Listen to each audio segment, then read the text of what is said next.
lands that lie continuously under the unbroken rays cannot be inhabited. In ancient China, the prevailing belief was that the earth was flat and square, with the heavens were round.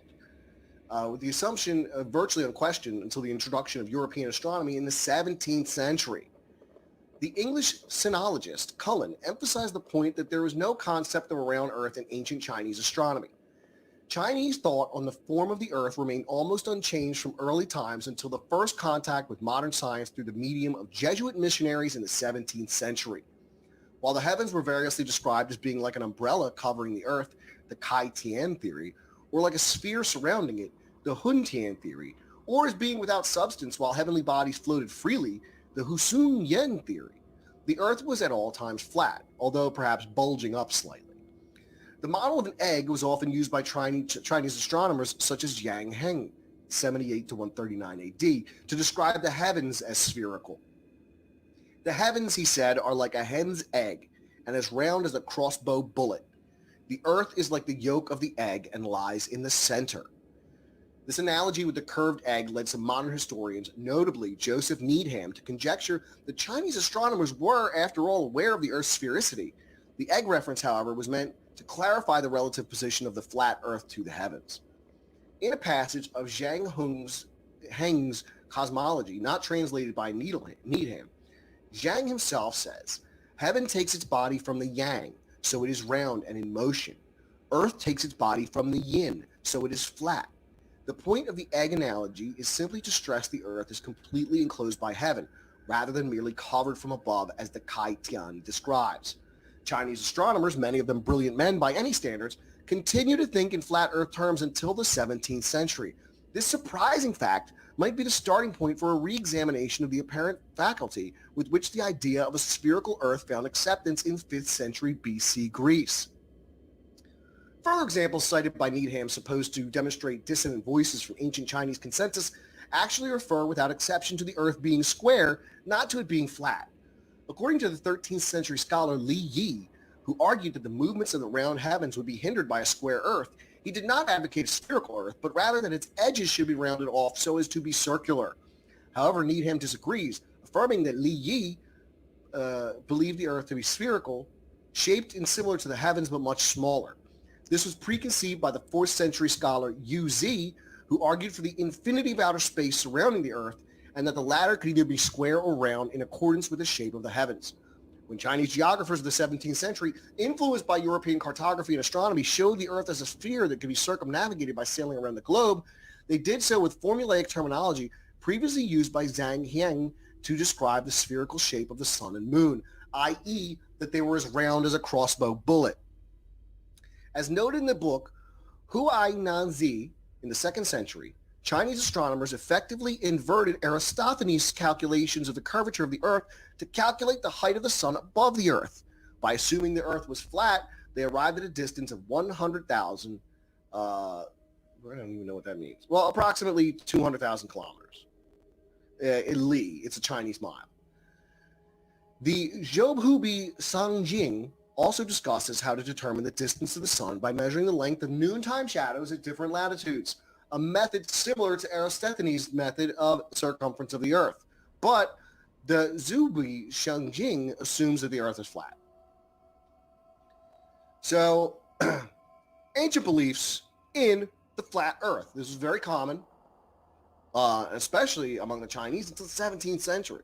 So that's a pretty long time before the Chinese got on board with the round earth thing.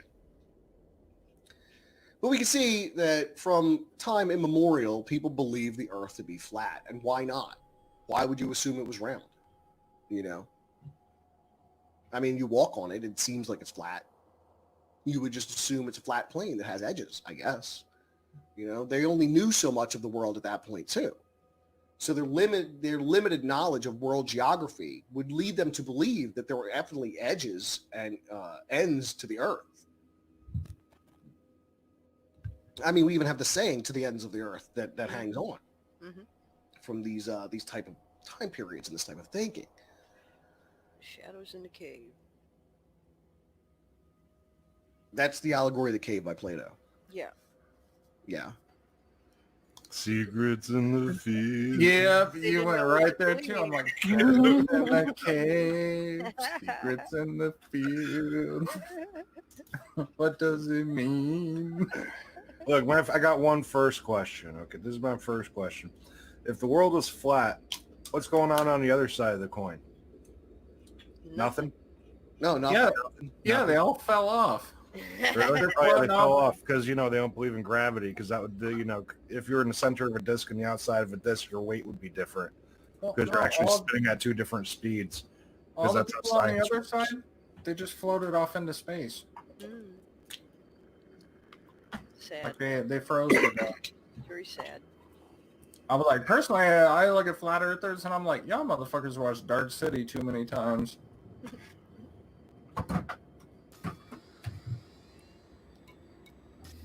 Water underneath, water's above. Okay.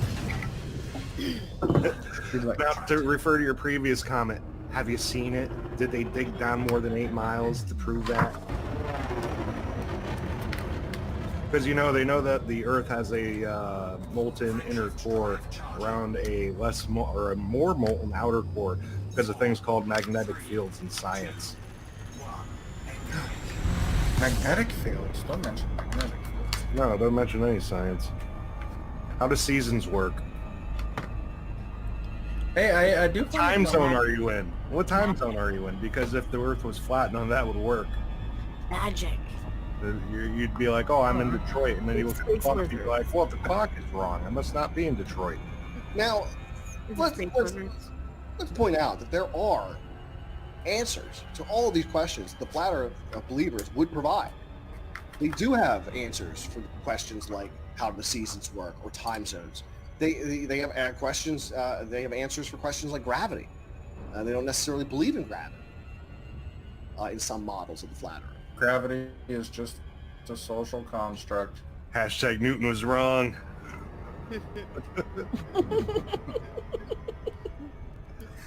No, I know. We're all joking about this and everything. I'm like, look, one thing I'm like, physically flat fucking earthers, like, impossible. first time I ran across this, I was like, dude, first my brain was just like, this is some dumb shit. And then, of course, my creative side took over and was like, well, now, theory craft the shit out of this for a second. What's to say we're not experiencing like an NPC sprite in a game world, like a video game, right? Think about it. It's a two-dimensional world.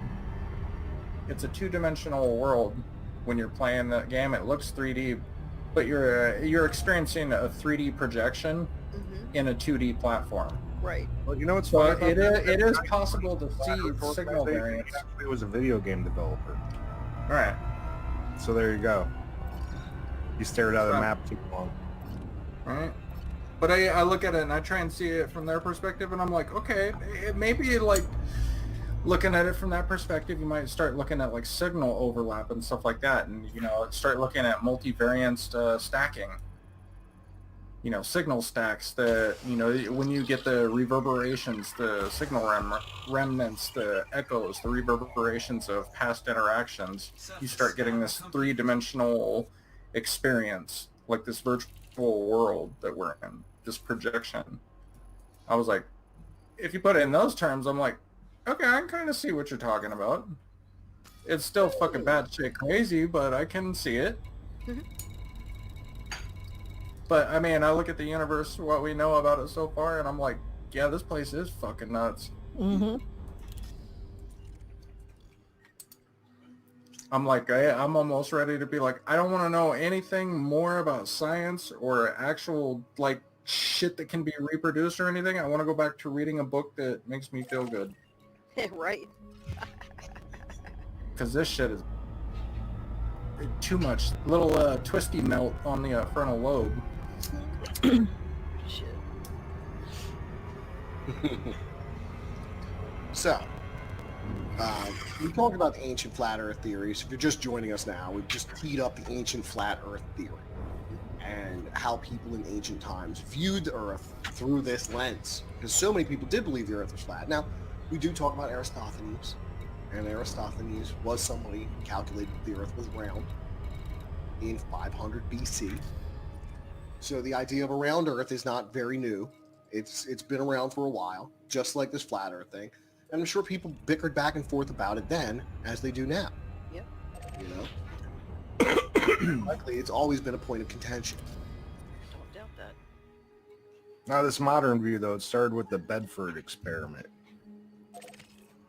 You heard of that one, right? Oh no, please share with us. He basically stood at a straight river. He had a telescope, and he had a friend in a boat. He had the friend go 6 miles downriver, and he could still see the boat, so he devised that the Earth was flat.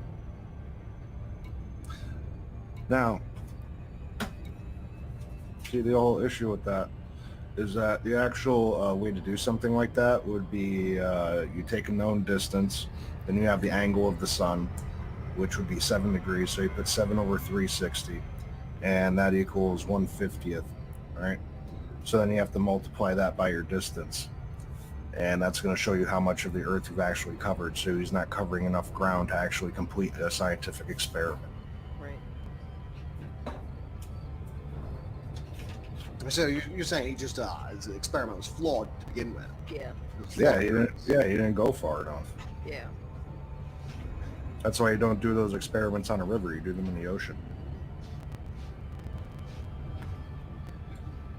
Get enough distance, yeah. Yeah, like if you're gonna And once test again, those numbers are from Eratosthenes, who did the experiment to measure the circumference of the Earth, which he did 2,000 years ago. So 2,000 years ago, they figured out shit that people can't seem to wrap their minds around now. well, And you could also do his experiment at home if you just look it up. Pythagoras so also believed it around Earth, or at least mentioned it in his works. So we are going back quite a ways here. And you know, Pythagoras, one of my favorite characters out of history there. Very interesting person, but I digress. Yep. Yep. I'm just, Pythagoras I'm made just around thinking about this. Yeah. If you're, how to put this as indelicately as possible, if you're not as smart as people that existed 2,000 years ago, You're fucking up. Hey, does that just mean you got no fucking hope whatsoever? I mean, can you make up 2,000 years of pickup work? Yep. Can you do that much Long time. about the heavenly bodies, noting, you know, that they're all round. I know, I'm joking around. Like, I look at this topic and I'm like, it's fascinating because it's at the same time I'm like, okay, so this is theory crafting gone wrong. It's a fun story if you're talking about Middle Earth. Well, now, Or when Middle Earth might have been real. We know very little about the antediluvian world. Drink Yes. Oh, I just got done too. again. All right, more brown sugar bourbon. Haha. And water chaser. Cheers. See, I could see ancients getting that theory more from, continents from being in different areas or something. But I'm talking like hundreds of thousands of years ago, like Homo erectus.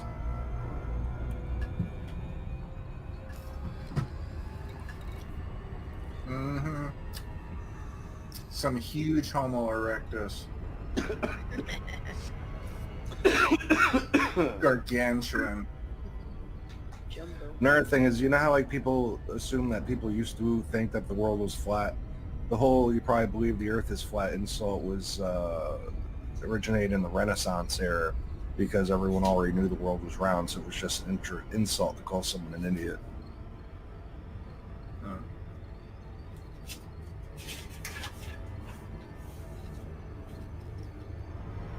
I'm like, I still like looking at what people through the ages have thought what the universe is and what we are and stars are, just basically the natural world. Some of the explanations people have come up with is fucking hilarious throughout history. You're like, oh my god.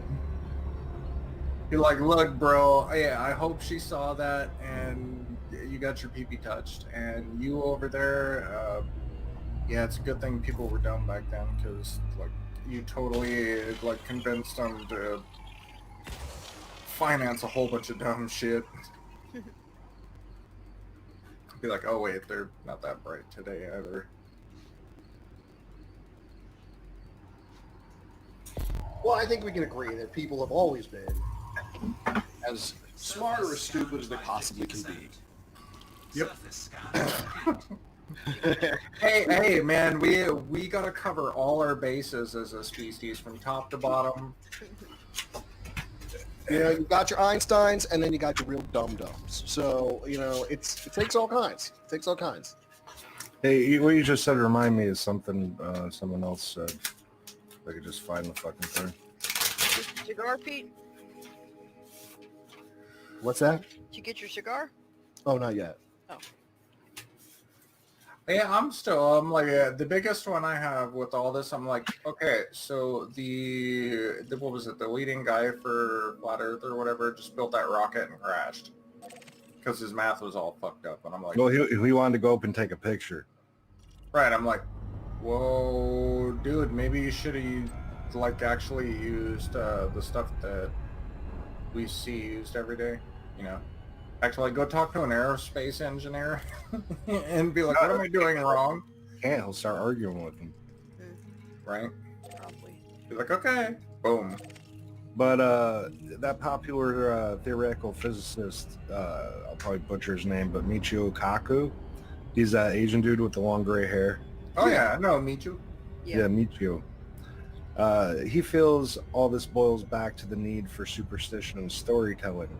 There's something called pareidolia, which is looking up to the sky and trying to put meaning to something that you see, but it's like looking at a cloud and seeing with your mind imagines, like a Rorschach test. Flat Earth to him is just humans needing superstition and having a need for storytelling. Yeah. Well, there's another form of that in the kink community, Here we go. where people. Are they called flat ballers? No, no, I've seen that too. But, no, just reverting back to the childlike state, the childlike mentality. Or the Elvis is alive people. Those like I saw Elvis people and the JFK people, and you know.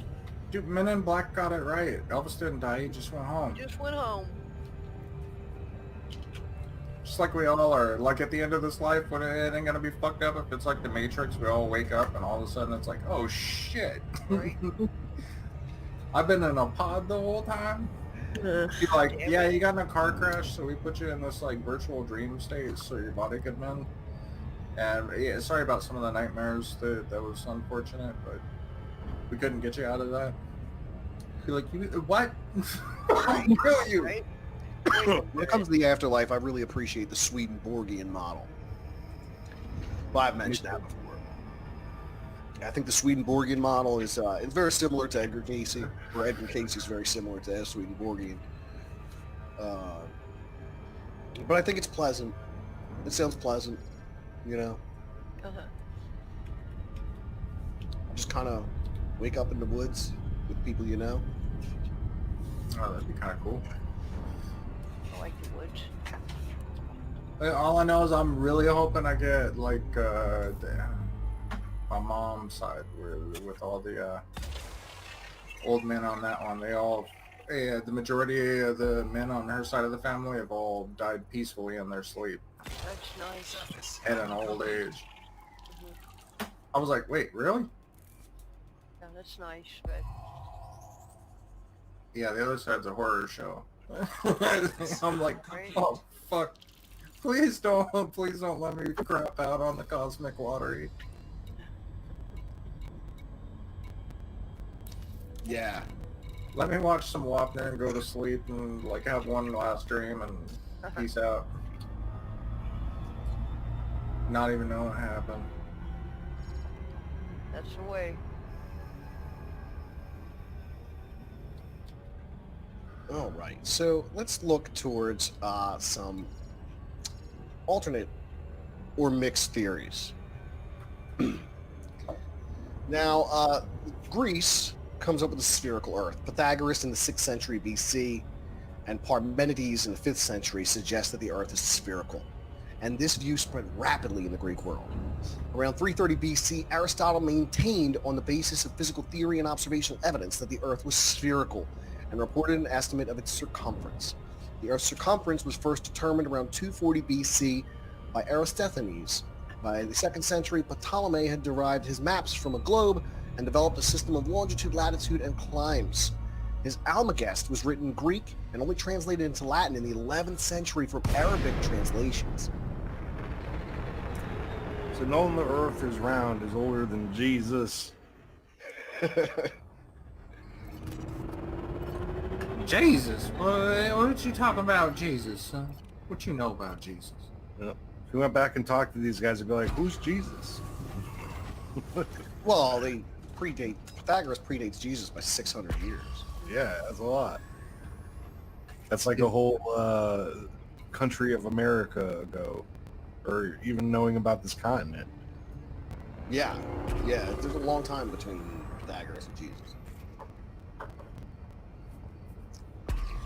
So Lucretius, in the 1st century BC, opposed the concept of a spherical Earth because he considered that an infinite universe had no center towards which heavenly bodies would tend. Thus, he thought the idea of animals walking around topsy-turvy under the Earth was absurd. By the 1st century AD, Pliny the Elder was in a position to claim that everyone agreed on the spherical shape of the Earth, though disputes continued regarding the nature of the antipodes and how it's possible to keep the ocean in a curved shape. Now, that's a point made by flat Earth believers today. The oceans are flat, that water will roll off of a globe, that it must be flat to contain the oceans. So that's a point they do make. In South Asia, the Vedic text depicts the cosmos in many ways. One of the earliest Indian cosmological texts pictures the Earth as one of a stack of flat disks. In the Vedic text, Dayas, heaven, and Prithvi, earth, are compared to two wheels on an axle, yielding a flat model. They are also described as bowls or leather bags, yielding a concave model. According to MacDonald, the conception of the Earth being a disk surrounded by an ocean does not appear in the Smithhitas, but it was naturally regarded as circular, being compared with a wheel, and expressly called circular in the Shapapatha Brahmana. By the 5th century CE, the Siddhartha astronomy text of South Asia, particularly of Aryabhata, presumed a spherical Earth as they developed mathematical methods for quantitative astronomy for calendar and timekeeping. The medieval Indian texts called the Puranas describe the Earth as flat-bottomed, circular disk with concentric oceans and continents. This general scheme is present not only in the Hindu cosmologies, but also in the Buddhist and the Jain cosmologies of South Asia. However, some Puranas include other models. For example, the 5th canto of the Bhagavad Purana includes sections that describe the Earth both as flat and spherical. In the early Christian church, during the early period of the Christian church, the spherical view continued to be widely held with some notable exceptions. Athenagoras, an Eastern Christian writing around the year 175 CE, said that the Earth was spherical. Methodius, 290 AD, an Eastern Christian writing against the theory of the Chaldeans and the Egyptians, said, "Let us first lay bare the theory of the Chaldeans and the Egyptians. They say that the circumference of the universe is likened to the turnings of a well-rounded globe, the Earth being the central point. They say that since its outline is spherical, the Earth should be the center of the universe around which the heaven is whirling." Lactantius, a Western Christian writer and advisor to the first Christian emperor of Rome, Constantine, and writing sometime between 304 and 313 CE, ridiculed the notion of antipodes and the philosophers who fancied that the universe is round like a ball. They also thought heavens revolved in accordance with the motion of heavenly bodies. For that reason, they constructed brass globes, and though after the figure of the universe, and Orbius, another Eastern Christian writing sometime around 305 CE, described the round Earth. In the first place, indeed, the world itself is neither right nor left. It has neither upper nor lower regions, nor front nor back. For whatever is round and bounded on every side by the circumference of a solid sphere has no beginning or end. The influential theologian and philosopher St. Augustine, one of the great fathers of the church, of the Western Church, similarly objected to the fable of antipodes. St. Augustine, he wrote City of God. I have an abridged version. I would recommend that because reading the whole thing is long. But as to the fables that are antipodes, that is to say, men on the opposite side of the earth, where the sun rises when it sets to us, men who walk with their feet opposite ours, that is on no ground credible, and indeed is not affirmed that this has been learned by historical knowledge, but by scientific conjecture, on the grounds that Earth is suspended within a concavity of the sky, and that it has much room on the other side of it as the other. Hence they say that the part that is beneath must also be inhabited, but they do not remark that, although it be supposed or scientifically demonstrated that the world is round in spherical form, yet it does not follow that the other side of the earth is bare of water, nor even, though it be bare, does it immediately follow that it's peopled. For Scripture, which proves the truth of its historical statements by the accomplishments of its prophecies, gives no false information. And it is too absurd to say that some men might have taken ships and traversed the whole wide ocean and crossed from this side of the world to the other, and that thus even the inhabitants of that distant region are descended from that one first fable. Some historians do not view Augustine's scriptural commentaries as endorsing any particular cosmological model, but the view that Augustine shared the common view of his contemporaries, the earth spherical, is in line with the endorsement of science in De Genesis ad Litera, and that has been challenged. Augustine was familiar with the Greek theory of a spherical earth. Nevertheless, following in the footsteps of his fellow North African Lactantius, he was firmly convinced that the earth was flat. It was one of the two biggest bodies in existence, and that it lay at the bottom of the universe. Apparently, Augustine saw this picture as more useful for scriptural exegesis than a global earth at the center of an immense universe. So even around Augustine time, we're seeing this debate over the shape of the earth. Diodorus of Tarsus, a leading figure in the school of Antioch and mentor of John Chrysostom, may have argued for a flat earth. However, Diodorus' opinion on the matter is known only from a later criticism.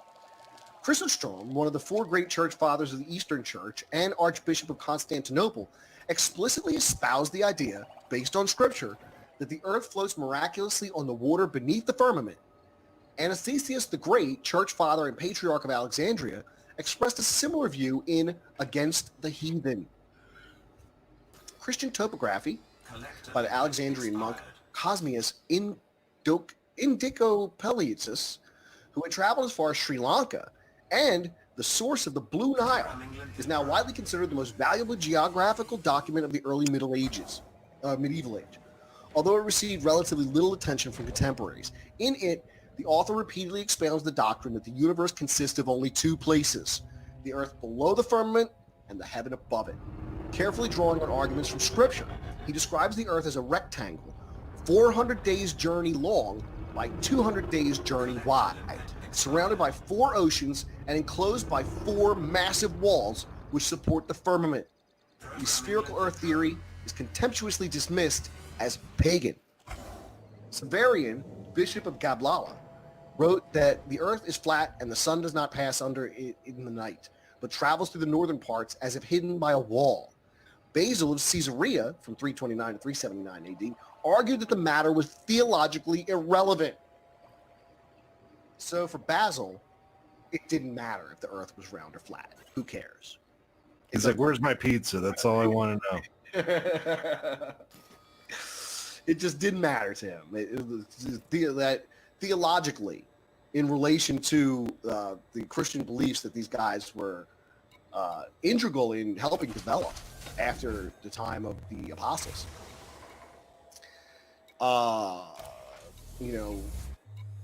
it would go against what we were talking about. Total train of thought there. Early medieval Christian writers in the early Middle Ages felt little urge to assume flatness of the earth, though they had fuzzy impressions of the writings of Ptolemy and Aristotle, relying more on Pliny. With the end of the Western Roman Empire, Western Europe entered the Middle Ages, with great difficulties that affected the continent's intellectual production. Most scientific treatises of classical antiquity in Greek were unavailable, and this has to do a lot with the burning of Alexandria and the fall of Rome, everybody. Leaving only simplified summaries and compilations. In contrast, the Eastern Roman Empire did not fall, and it preserved the learning still.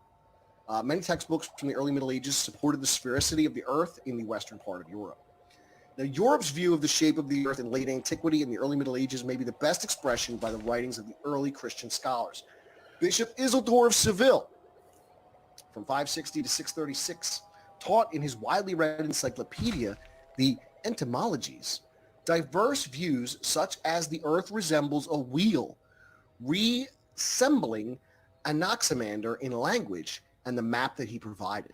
This was widely interpreted as referring to a disc-shaped Earth. An illustration from Isidor's De Natura Rerum shows the 5 zones of the Earth as adjacent circles. Some have included that he thought the Arctic and Antarctic zones were adjacent to each other. He did not admit the possibility of antipodes, which he took to mean people dwelling on the opposite side of the Earth, considering them legendary, and noting there was no evidence for their existence. Isidor's T and O map, which were seen as representing a small part of the spherical Earth, continued to be used by authors through the Middle Ages, like the 9th century bishop Rabbenius Marius, who compared the habitable part of the northern hemispheres, Aristotle's northern temperate climate, with a wheel. At the same time, Isidor's work also gave a view on sphericity. For example, in chapter 28 of De Natura Rerum, Isidore claims that the sun orbits the Earth and illuminates the other side when it is night on this side. In his other work, Entomologies, there's also affirmations that the sphere of the sky has Earth in its center, and the sky being equally distant on all sides. Other researchers will argue this point as well. This work remained unsurpassed until the 13th century and was regarded as the summit of all knowledge.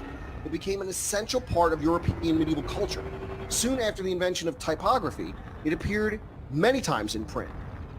However, the scholastics, later medieval philosophers, theologians, and scientists were helped by Arabic translators and commentaries, but they hardly needed to struggle against the flat earth legacy from the early Middle Ages.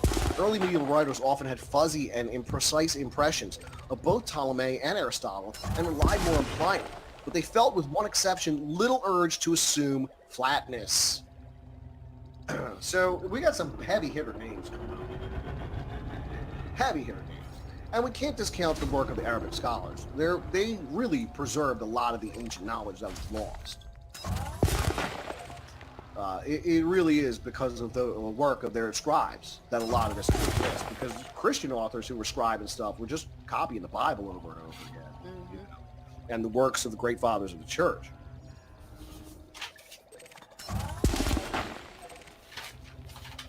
That was a major problem. Cisco Kid, I wish I could make it here more frequently. Well, Cisco Kid, we're glad to have you. Thanks for being here tonight. Collector limpet expired. And we're going to Fox tonight. And I got a super sticker from Cisco Kid for $9.99. Thank you very much, Cisco Kid. It's a little pair jumping up and down. It says #1 fan. Well, thank you so much, Cisco Kid. Very generous of you. Thank you very much. I'm going to go grab my cigar cutter. So if you guys don't mind vamping for a minute, I'll be right back. Right on.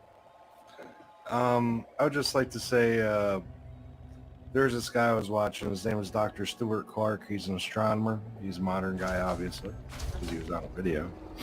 But he was talking about why flat Earth doesn't make any sense. He was like, first off, you do see ships disappear over the horizon.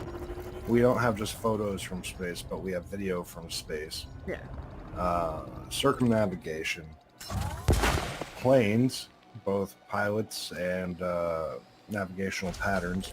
Same thing with ships. If the Earth wasn't curved, these guys would be going to the wrong spots because of the Coriolis effect. He also said that a flat planet is impossible and it's unstable. It says nowhere you're ever going to find a flat planet, ever. So there you go. I think one of the arguments was with the flat earthers, though, is that the stars that we see are just lights. How do we know they're flat and they're not Well, flat? what about the planets? I mean, are all the other planets just flipped up like a coin perfectly for us Yeah. to look at? Yeah, that's the Yes. Yeah. I looked up a video with Neil deGrasse Tyson about this because I needed the lulz. And the other one is, because you only see one side of the moon all the time. Yep. But still, they'd all have to be perfectly on edge. Yeah. Plus, the moon wouldn't even have phases if it was a coin, right?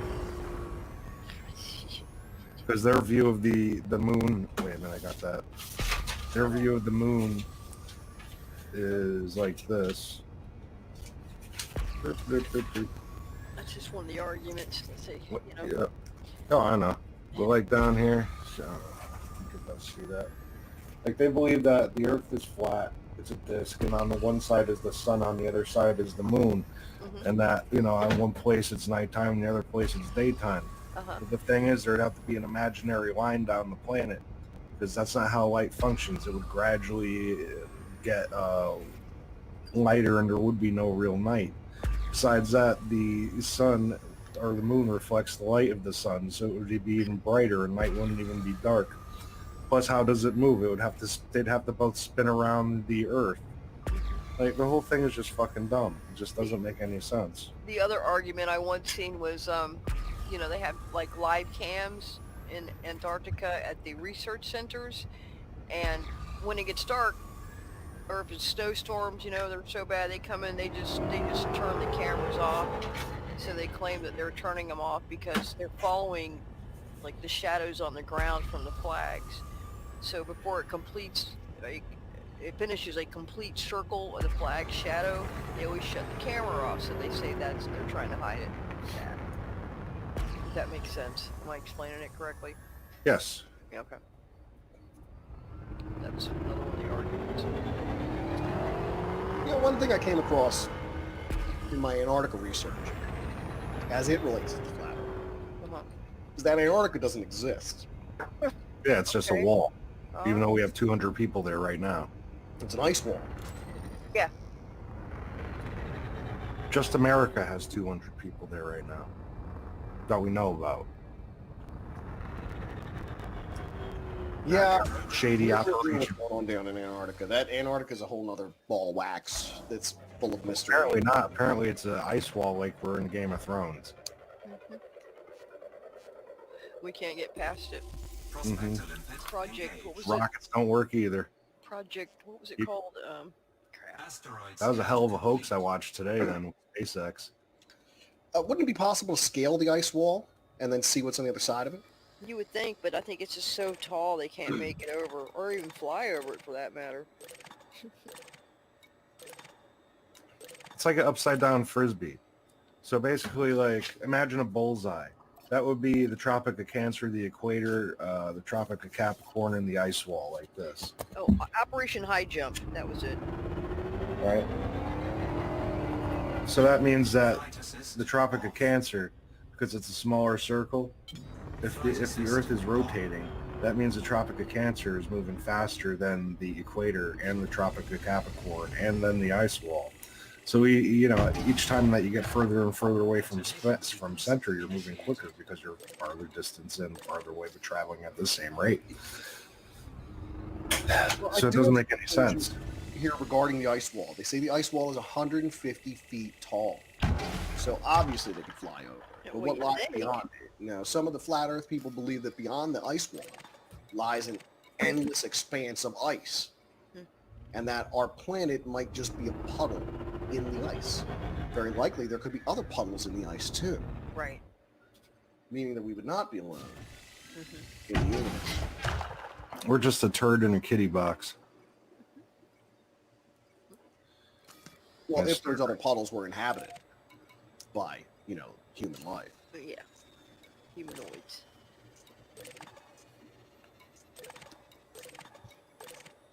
Collector limpet expired. Seismic charge disarmed. You gonna do a quick cigar break and let us know what you're smoking? Oh, it's just an acid blondie. Oh, blonde. Okay. I always get the Georgia State cigars. I really just like the acid brand. It's just the sweetness of them. The Hangman's flavor burns. They just taste good. So real quick, while I got a minute, do the boat test real fast. That's the whole thing when you watch a boat disappear over the horizon.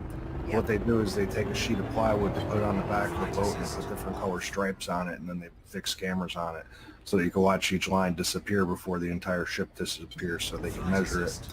And that's how it happens, and yes, it disappears. They did this in front of flat earthers, and they said that it was because of heat. No further explanation. It's because of heat coming off the Earth. Now, Dak is asking when he was in Obviously, they don't have the funds to travel to Antarctica. It's very expensive to do so. They only let scientists go there, dude. You And can you No, you can be a go. tourist. You can be a Yeah. tourist. It's just super The expensive. tourist? It's only certain They have areas though. tourists down there? Yeah, they have Can't go. tourists down there. Yeah. Programming limpet drone. You just gotta Cruises be. and You shit. just gotta have a lot of bread to go. Hell Did he yeah. got a casino? Mm-mm. Is it warm? No, just a lot of ice. What's there to do there? Look at it. I think they let you off on Deception Island, let you walk around a little bit, then they take you back on the boat. Where you freeze to death. Pretty much that. That doesn't sound like a lot of fun. It just sounds like a long, cold boat ride. Yeah. Pretty much I think that's what it is, Jesse. Yeah, people go to Alaska. Yeah. You know. Yeah. I think I would pick Hawaii. I'm gonna spend that much money. Hmm. Or New Orleans, or Las Vegas, or any of the other fun places America has to offer. I'd rather go to the next city over, to be honest. Better not start fucking up Las Vegas. Well, that's neither here nor there. Oh, yeah, I'm sorry. It just popped in my head. Oh, another thing was that they believe that the entire invention of NASA was just to suppress flat Earth. Yeah. I think that's amazing. Yeah, they don't believe that they're in outer space. They're only in inner space. Like that's where the space station is only in inner space. They never actually can make it past the Van Allen belt, I believe. I got a super chat here from Rob Punselin. Thank you, Rob. Very appreciative. $4.99. Rob says, either way, flat or sphere, someone is lying to us about the nature of space, UFOs, and how we actually interact with the universe. I would agree with that statement, Rob. I think that we are being lied to about the nature of space. Me too. I like I said before, Tina's brought it up many times, the idea that space could be liquid. Now, I think that this would lend a lot of the idea to the firmament. But again, my question is, if you punch a hole through the firmament, isn't this liquid going to start pouring out of it?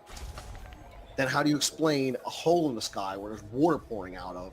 Because obviously there's got to be a lot of water up there. Maybe it's some kind of gel. Who knows? I think, yeah, like a gel probably would be a better And, I've also speculated that some UFO sightings could very well be kind of cosmic whales. Some kind of creature that lives and moves through space.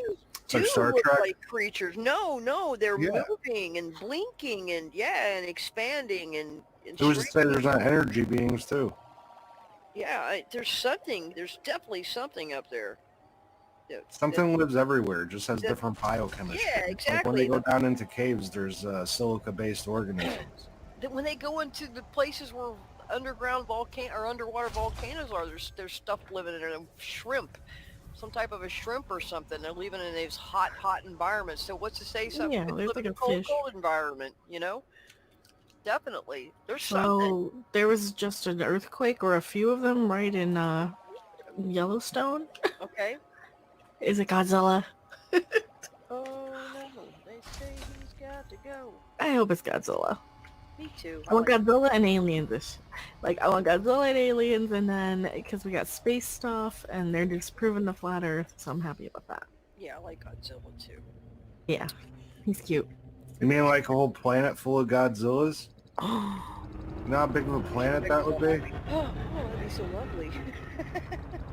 Well, if you watch the Godzilla series on Netflix, you'll see that they only need one Godzilla to take over the whole Earth and cause it to be abandoned by humanity. Oh. He eats a lot. He just destroyed everything. There was nothing left, so people escaped the planet, and they decided to come back like 100 years later to see if he was gone. He was not. And he was not. That Godzilla was very large in that series. Very large. I think Godzilla gets bigger as Godzilla goes bigger, but that's, again, neither here nor there. It has anything to do with the flat Earth. Whoa, Godzilla! Is that Blue Oyster Cult, right? I think so, Pete. Yeah, good tune. Good tune. it's my All right. fault. I was just thinking about Godzilla. I wrote down this thing about the Coriolis effect. Yeah, you know what? You dropped that in Twitter earlier. I had to do a little research on it. I wasn't familiar with that. Yeah, the Coriolis effect is an effect whereby a mass moving in a rotating system experiences a force called the Coriolis force. acting perpendicular to the direction of motion and the axis rotation. On the Earth, the effect tends to reflect moving objects to the right in the northern hemisphere and to the left in the southern hemisphere. It is important to cyclical weather systems. But that idea, this is a very small picture, so I didn't have room. But like if something's at one point, it will draw that to the right, and if something's at that point, it will draw to the left. That's why snipers need to learn how to use the Coriolis effect to do sniper shots sometimes at a certain distance. Yeah. Now, 1 Thessalonians 4, 14, 18 makes a very interesting statement here. A stone made out of pure oxygen found in Africa, video by Mystery History. And I think there's a preamble to that that I missed earlier here. The blue sky stone video on YouTube found in Africa, mostly O2, very hard. It's a stone of pure oxygen. Yeah, I would say if it was made out of pure oxygen, it would be a gas, not a solid, so it wouldn't be a stone. What would solid oxygen look like? It would be some kind of molecular compound people didn't know about yet. Let me see here. Solid oxygen forms at normal atmospheric pressure at a temperature below 54.36 Kelvin. Solid oxygen, like liquid oxygen, is a clear substance with a light sky blue color caused by absorption in the red part of a visible light spectrum. So solid oxygen exists. Under pressure. It is sky blue, much like this stone is described as being. Oxygen molecules have attracted attention because of the relationship between molecular magnetization and crystal structures, electronic structures, and superconductivity. Oxygen is the only simple diatomic molecule and one of the few molecules in general to carry a magnetic moment. This makes solid oxygen particularly interesting, as it is considered a spin-controlled crystal that displays antiferromagnetic magnetic order in a low-temperature phase. The magnetic properties of oxygen have been studied extensively. At very high pressure, solid oxygen changes from an insulating to a metallic state. At very low temperatures, it even transforms to a superconducting state. So it's a metal. It's not a gas. It's a crystal. Yeah, but like a crystal, like tin has crystals in it. I don't know. Let me see if I got a picture of it here. What would happen if oxygen became solid? This is oxygen in solid form. Okay. Because tin is metallic crystal, but it's soft. It's not hard. Just crystalline structures aren't hard. That small of a level, that is. Makes them brittle. That's why when you bend tin, it makes noise. Ionic crystals alternate positive charges with negative charges. Metallic crystals contain atoms with the same charge surrounded by a sea of electrons. Then how would this form? Would this be down like deep in the earth where there's an oxygen pocket mixed with ferrous metal? Well, let's see how it's formed. 6 different phases of solid oxygen are known to exist. Light blue, faint blue to pink, faint blue, orange, dark red to black, and metallic. It's been known that oxygen is solidified into a state called the, I don't know what, I'm going to say B phase, but it's not B. It looks like a B and a P together, and I'm not sure how to pronounce that. In a room temperature by applying pressure. So oxygen can solidify at room temperature by applying pressure. And with further increased pressure, it undergoes phase transitions. So it doesn't need a whole lot of pressure, a lot of heat. It looks like it can happen at room temperature. Dang, the Earth doesn't spin under bullets. Huh? If you fire a bullet, the gun, the bullet, and the target are all on the same point of the Earth. It doesn't work like that. It's like you can take off in a plane if you hover long enough to get to the point you were trying to go to, right? What? Because the Earth is spinning. If you take No, off in a plane, you that can would be hover weird. long enough, the Earth will finally meet up to you, because it's spinning. Prospector limpet You engaged. heard that one? Yeah, but that's... Well, it's like when you're up in That space. don't work like that. You No. know, the planet's spinning at 1,000 miles an hour. So those guys up in space at the space station, they're supposedly can see, the Earth spinning pretty quickly from up there. Yeah, but it's like If Relative the to world where is you are. spinning one way and you jump in the opposite way, you don't jump farther because the Earth is spinning. Right. 'Cause you're And within if you're in the your- back of a pickup truck, two guys could throw a ball to each other and it doesn't go flying out the back of the pickup truck. But if you throw the ball up high enough, it will stay, and the truck will leave it. Yeah, that's because of distance. That's the Coriolis effect. Mhm. That's the same as over a long distance, the bullet changes pattern. Right. It's Right. it's because of the curvature of the Earth. It's not because of the Earth's rotation. This is why when we talked about the Adam and Eve story by Thomas Chan, the catastrophic destruction caused by the cataclysm was so great because the Earth wanted to move in one direction Yeah. and the atmosphere kept going in the other. Chan Thomas.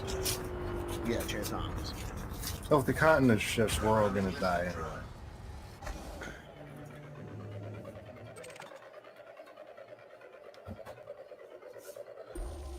Prospector lymphatic Yeah, probably. engaged. Yeah.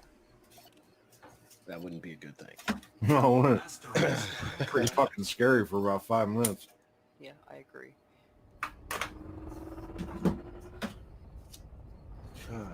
So here's a different point of view. I wanted to talk about the flat Earth. This is an article by Zen Gardner. And I know we've read articles by Zen Gardner here before. This came from the Zen Gardner website. It's titled "The Dangerous Mind, deployed. Flat Earth Fundamentalism, and the Archon Agenda." Now, you guys are familiar with the idea of the Archons. These are kind of angelic beings that are not good. They live up in space and they feed off of our souls and send us back here to Earth over and over again. It's like supposed to be a soul. I think David Icke theory is there's a soul transfer box somewhere in the Sirius Mundi movement or something. Okay. Really wild stuff. Really, Yeah. par for the course for David Icke. But here we go with this article by Zen Gardner.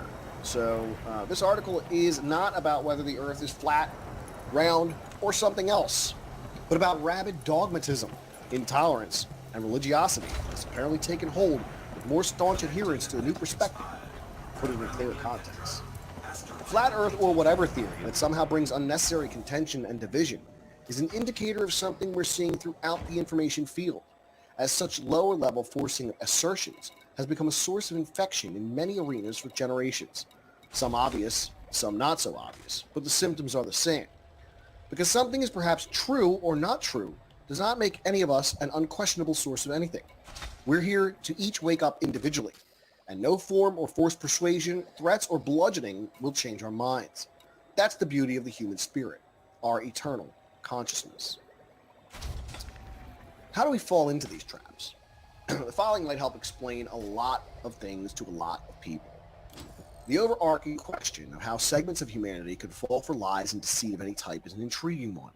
More importantly, how can agendas be carried out by so many lemming-like sycophants of the clearly illuminist empire? The obvious degradation of humankind, and the answer may surprise you. I'm not trying to imply that the latest flat Earth investigation is wrong, as it's important information that needs processing and a wonderful story of discovery.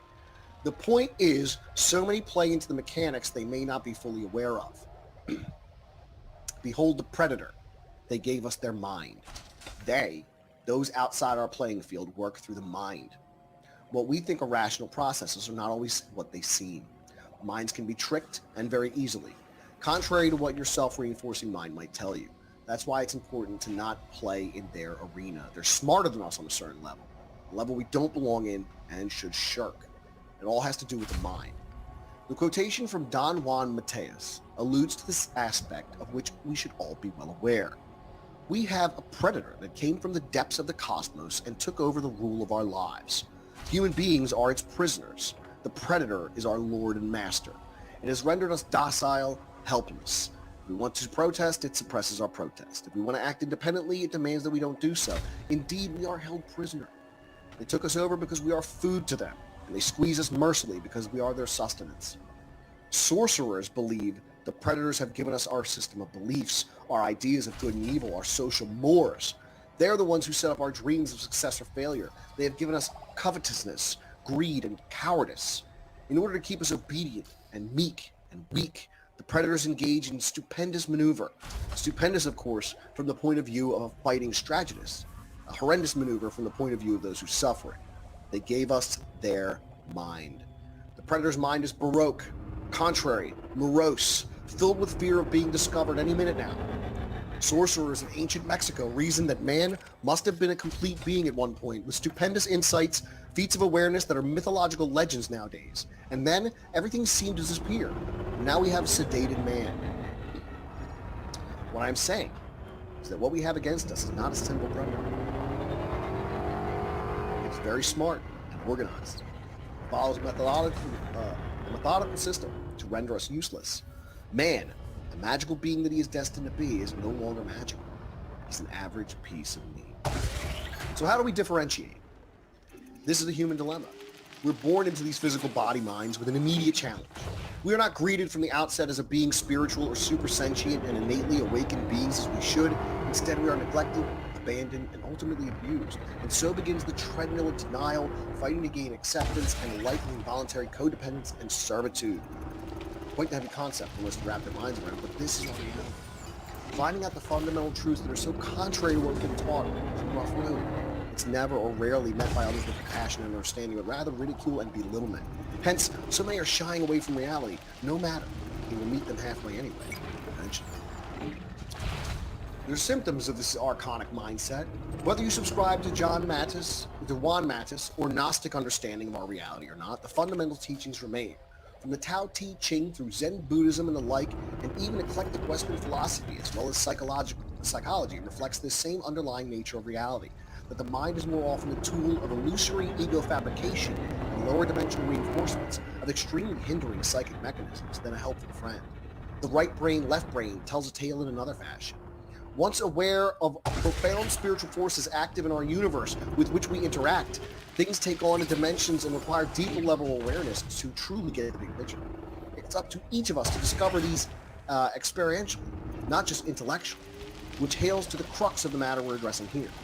If you apply this archonic understanding to our mental nature, an often untoward inclination to justify everything via an unconscious pre-programmed reason, it makes a lot of sense. Enter the flat earth controversy. Example of a digital inquisition. Now this has to be addressed. Not just because I've been attacked personally for not conforming with what certain individuals in this movement seem to require in order for anyone to be considered a valid source of information, but to help people understand the symptoms and origins of this type of rigid insistence that causes such uncalled for conflict and division. Who needs a government psyop when you can individually yield to the archonic mindset? After all, who is our real enemy? Let that bake your noodle.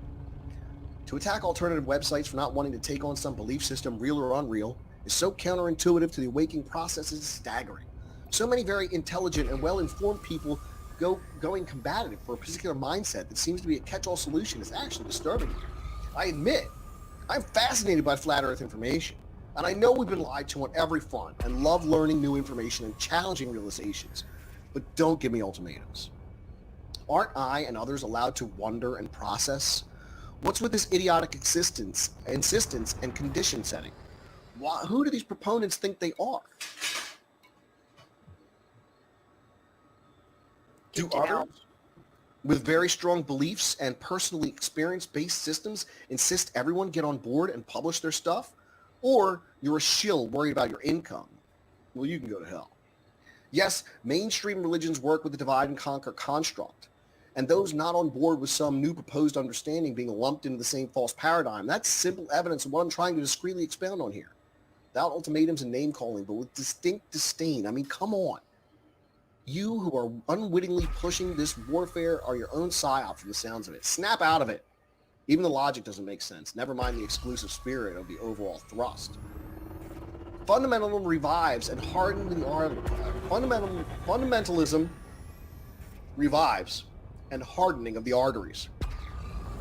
What it boils down to, in my understanding, is a failing for this archonic Yahweh or the highway mentality. It divides, puts others down, creates discord, disharmony, and confused aggravation. That's how it works. When one researches the flat earth thoroughly, as I have, and imbibe on the information as well as the reaction to it, one very profound realization arises, and this could very well be the crux of our problem, the archonic savior concept. Programming While I do know, there's a wonderful creative force we're all part of. This so clearly plays into the mind control matrix paradigm, and this is what we need to remain aware of as well as transcend. Flat Earth fundamentalists manifest, conform, reinforce, and greatly magnify the God creator factor, and contend that this one realization of the flat Earth truth will single-handedly bring down the matrix.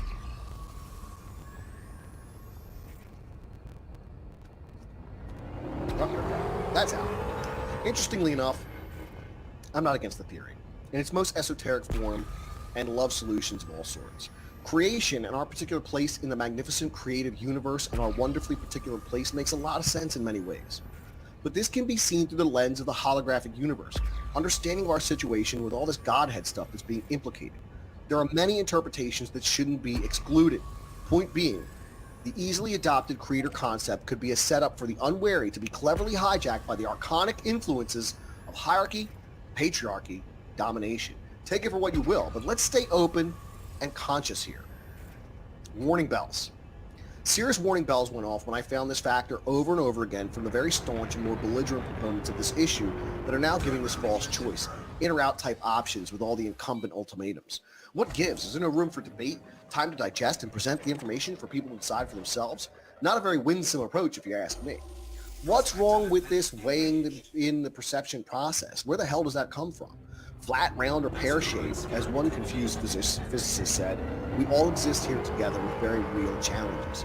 That the flat earth realization will solve any and every problem is tantamount to following a religious belief for salvation. Salvationism being the ultimate control tool of the archonic mindset. If you make it a religion, you've lost your argument, real or not. And the attachment to it is nothing less than the archonic, illusionary mind once again seeking to take control. Separate truth from this fundamental thrust, and you might get traction. This confrontational tact is way wrong and contrary to any and all consciously awakening methodologies that have brought us this far. So in conclusion, despite these unnecessary yet revealing skirmishes, the march to loving truth goes on. When forces attempt to disrupt this powerful yet sometimes sensitive process, it bothers me. Overall, I have to admit it disturbs me how people cannot grasp the importance of actively participating in the awakening. But skirmishes like this don't help one bit. There's so many easily available vectors to just walk into, worlds of empowering and enlightening information and encouragement. Why not let people discover naturally and synchronistically what is theirs for the taking? Haven't we had enough shoved down our throats? Seek and find. You are the awakening. It's nowhere else. It's in you. It's in me. We cannot change the external world unless we ourselves are changed. Let it happen. Discern the pressure lobbies, whatever truth they may bear. We are here to freely learn. Lose your mind. Find your heart. And don't forget to dump the infected rubbish after gleaning the truth. And I think there's points in there for all of us that make sense, whether we believe in a flat or a round earth. It really is a moot point at the end of the day. Because if they revealed the world to be flat tomorrow, what's that going to change anything? Physics. Yeah, it'll change physics, of course, but I mean, on the ground, for people who live day-to-day lives. You know, the idea is that flat Earth is being suppressed because it would hide biblical truth. That's the same thing we say when we talk about giants in the Smithsonian. It hides biblical truth that people know that there were giants. But why? Why hide it? Why suppress it? To prop up evolution? Why? To support Darwinism? Yeah. I mean, it just seems like a... I would feel that'd be more to not prove the religious texts. Mm-hmm. Or to prevent people from trying to clone such creatures.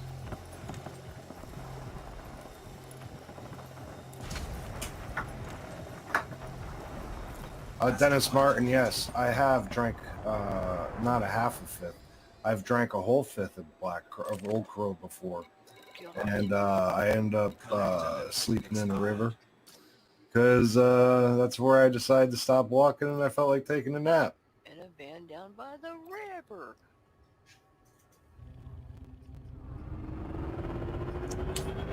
I got another super chat here. Thank you, Almost Tactical. Very appreciated. Very generous of you. $10. Thanks so much. Hypothetical. Aliens abduct Jesse. Wait, Jesse, hold on. That would be 2 multiplied by pi and then multiplied by a radius. There you go. hypothetically, aliens abduct Jesse. Jesse goes GTA 5 berserk. They say, chill, we want to show you our evil plan, making Earthlings believe the Earth is flat. Ha ha! Our plan is almost complete. I'll never help you do that. I'll help the aliens do a lot of things. That's cute. I'll help the aliens with a lot of things around that. There you go. I would do anything for love. But I You know, won't. if the aliens were cool with me, I'd be like, look, this is how you got to play this shit. You got to go to a UFO convention, incognito, and start getting people one by one. Because then we'll make an army, right? Once we have an army, then we'll be able to play games. Because that would become a sleeper cell. Wouldn't aliens have their own army? Well, who knows how many guys they could send? You're going across space. It all depends on if they have a badass mothership. And badass weapons. Exactly. Which, if you're gonna come from a really long distance like that, I'm pretty sure you're like. Yeah, you're I'd say like whole, you're packing. Programming limpet drone. Like you're gonna be well. It's like the what was it? The one you were talking about last night with the Korean, the when they were in Korea and they ended up shooting it and actually damaged it and pissed them off.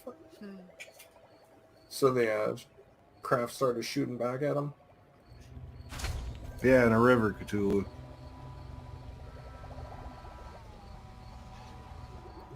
Here, go through Stargates. Yeah, most likely.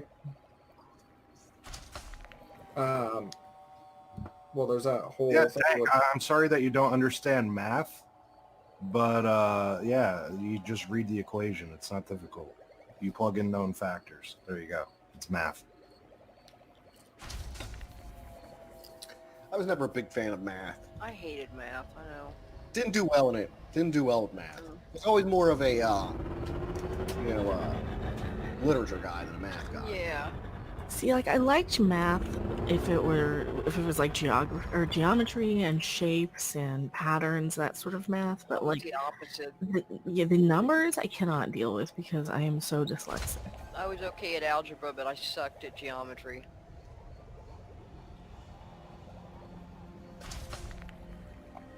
I had an algebra teacher when I was a freshman in high school. His name was Mr. Fiacco. He was a scary motherfucker.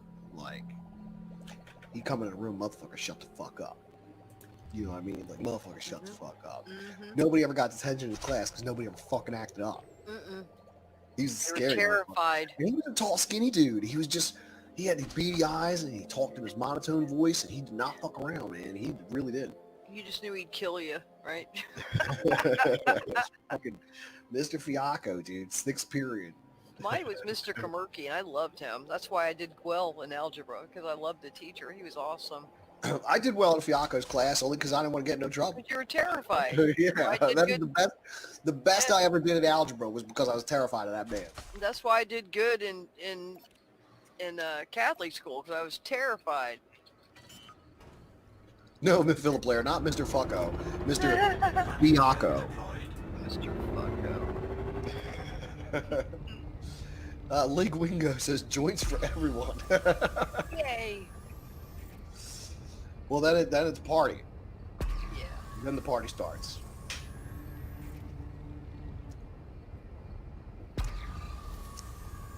You know, I heard a story a while back. Just as an aside here, Okay. and on that topic. I think back in the 70s, there were like a handful of people in the country that were selected by the government to do experiments with marijuana. Programming limpet And to this day, they still send these people marijuana. That's Wow. lucky fucks. Yeah, they were just lucky people. They would get like these circular tins of like pot from the government. Asteroid scan complete. So what did they learn? Nothing, because they kept it legal still. Oh shit. It says 4 Americans get medical pot from the feds. Yeah. Well, the one We're all that old people now. had like a weird For the past 3 Humor decades, Uncle sort of Sam has thing. been providing a handful of patients with some of the highest grade marijuana around. The program grew out of a 1976 court settlement that created the country's first legal pot smoker. Advocates for legalizing marijuana or treating it as a medicine say the program is a glaring contradiction in the nation's 40-year war on drugs, maintaining the federal ban on pot while at the same time supplying it. Sorry, That's Megan. because the government are fucking. That's another show. That's another fucking show. Long show. Rob Punselin, thank you again, Rob, with another $4.99 super chat. Very appreciative. Rob says they are hiding the truth to control the narrative. No matter what the truth is, they don't want you to know it. It's all about control. And I would agree with that. Oh, yeah. You know, we talk about the Illuminati and topics like that on here. The various secret societies that have their hands in the pie all over the place, pulling the strings from behind the curtain, you know, and I think it's, you know, evident to everybody that that's absolutely the case. Sure. You know, if you've ever read the work of Bill Cooper, Yeah. you know, I think that your eyes would be open to such startling facts. You know, and we know the truth of the Bavarian Illuminati and Adam Weishaupt. You know, we know this was a real thing. We know the courier who got hit by lightning. You know, on the way to deliver the message about the secret societies. Prospector limpet. So yeah, it is part and parcel about control. Asteroid scan complete. Very much so. But you know what we do is just educate ourselves on it. That's the best we can do. Is be aware, let people know. You know, and we point this out. So we wake people up to the reality. Landing gear retracted. Dennis Martin, true that. Truth is hidden. Joseph Aldridge for $1.99. Thank you, Joseph Aldridge. Pete sucks. Who's buying? Pete sucks, but who's buying? Megadeth.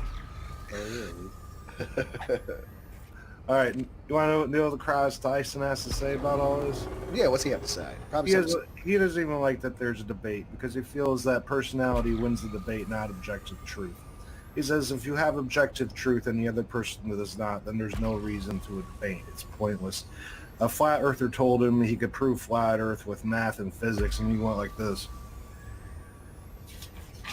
He doesn't care if you believe something stupid, but he feels that if you try to say the earth is flat and you can back it up with science, you're trying to influence people to something that goes against objective reality, and that's dangerous for society. Oh my God. I'm not answering any more stupid questions. Go read up on it. It's science. Do some research. For the love of God, grow a fucking brain. It's not going to hurt. It might help. And by the way, if I'm not clear on this, if you believe in the flat earth, you're a fucking moron. Yeah. Pete has a piece that could back that up. Yes, I Yeah, have I'm not a flat earther. video I did. I'm not even an Illuminati person though. Oh yeah, I'm an Illuminati flat Earth person. 100%. 2%, 6.5 million people in the United States believe the earth is flat. How? That just goes to show what a failure society is. Prospector limpet engaged. Call your elementary school. People also like Rick fucking Asteroid Rick scan roll music fucking ironically, you know. I don't trust anything people say. No, that's not even like a good troll. That's like a played troll. Yeah, but it's a fucking it's a lame troll for 10-year-olds. It was as lame when he came out as now. People watch fucking reality TV on purpose and listen to what Kendall fucking Jenner has to say. I don't even know who that is. Exactly. She has 23 million followers on Twitter or something, some bullshit. Does she have big tits? Yeah, sorta. She's a Kardashian. sister. Kardashian. She's one of the Kardashians, yeah. Yeah. Okay. She's a model. Right? Is that the one that's She's a model? reality bimbo. She's a fucking dipshit reality bimbo. Joseph, you know he can't read that. What is it this time? God, no. Oh, Joseph, come on, man. I appreciate the super chat, but we're not even talking about that tonight. That's completely off topic. People come here to get away from the world. We give them something better. He had another one too. I think you missed. Kendall Jenner is No, gonna I got save that. us all. Okay. Programming logic. I will give you a free poopy fart poop though. Yeah, where are those, That's Joseph? We haven't had one of those Two. in a while. The Kardashians are the ones that invented that ship in Star Wars, Vector limpet engaged. the frigate. No, those are the Cardassians. They're what now? Those are the Cardassians. Wait a minute. So they don't have an H. No. God damn it. No, you remember one of OJ's lawyers? Yeah, he had a daughter who made a fucking sex tape and she was a big slut bag. And then her mom married Bruce Jenner who had a sex change. This is why reality TV exists, because life sucks. People listen to it. Like a bunch of fucking... Asteroid scan complete. just talking about it to make fun of it, though. Ears to hear, eyes to see says, we tell you the truth we found. Take it or leave it. A huge deception, alien invasion is tied to it. Now, Project Blue Book is definitely, Blue Beam, rather. Project Blue Beam Yeah. is something we touched on several times on this channel. I do believe Blue Beam is a possibility. I think the technology exists. I think yeah. they've tested it several times, most notably with the Norway spiral that appeared in the Yeah. sky. They ionize the sky. Yeah, Yeah, I think that that projector. technology does exist. I do too. It is out 100%. there. And I wouldn't put it past them to do a false alien invasion.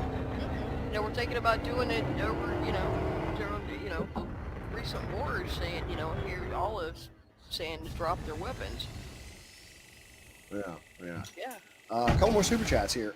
Almost Tactical for $2. Digital Rides in chat. Crazy this topic, so deep.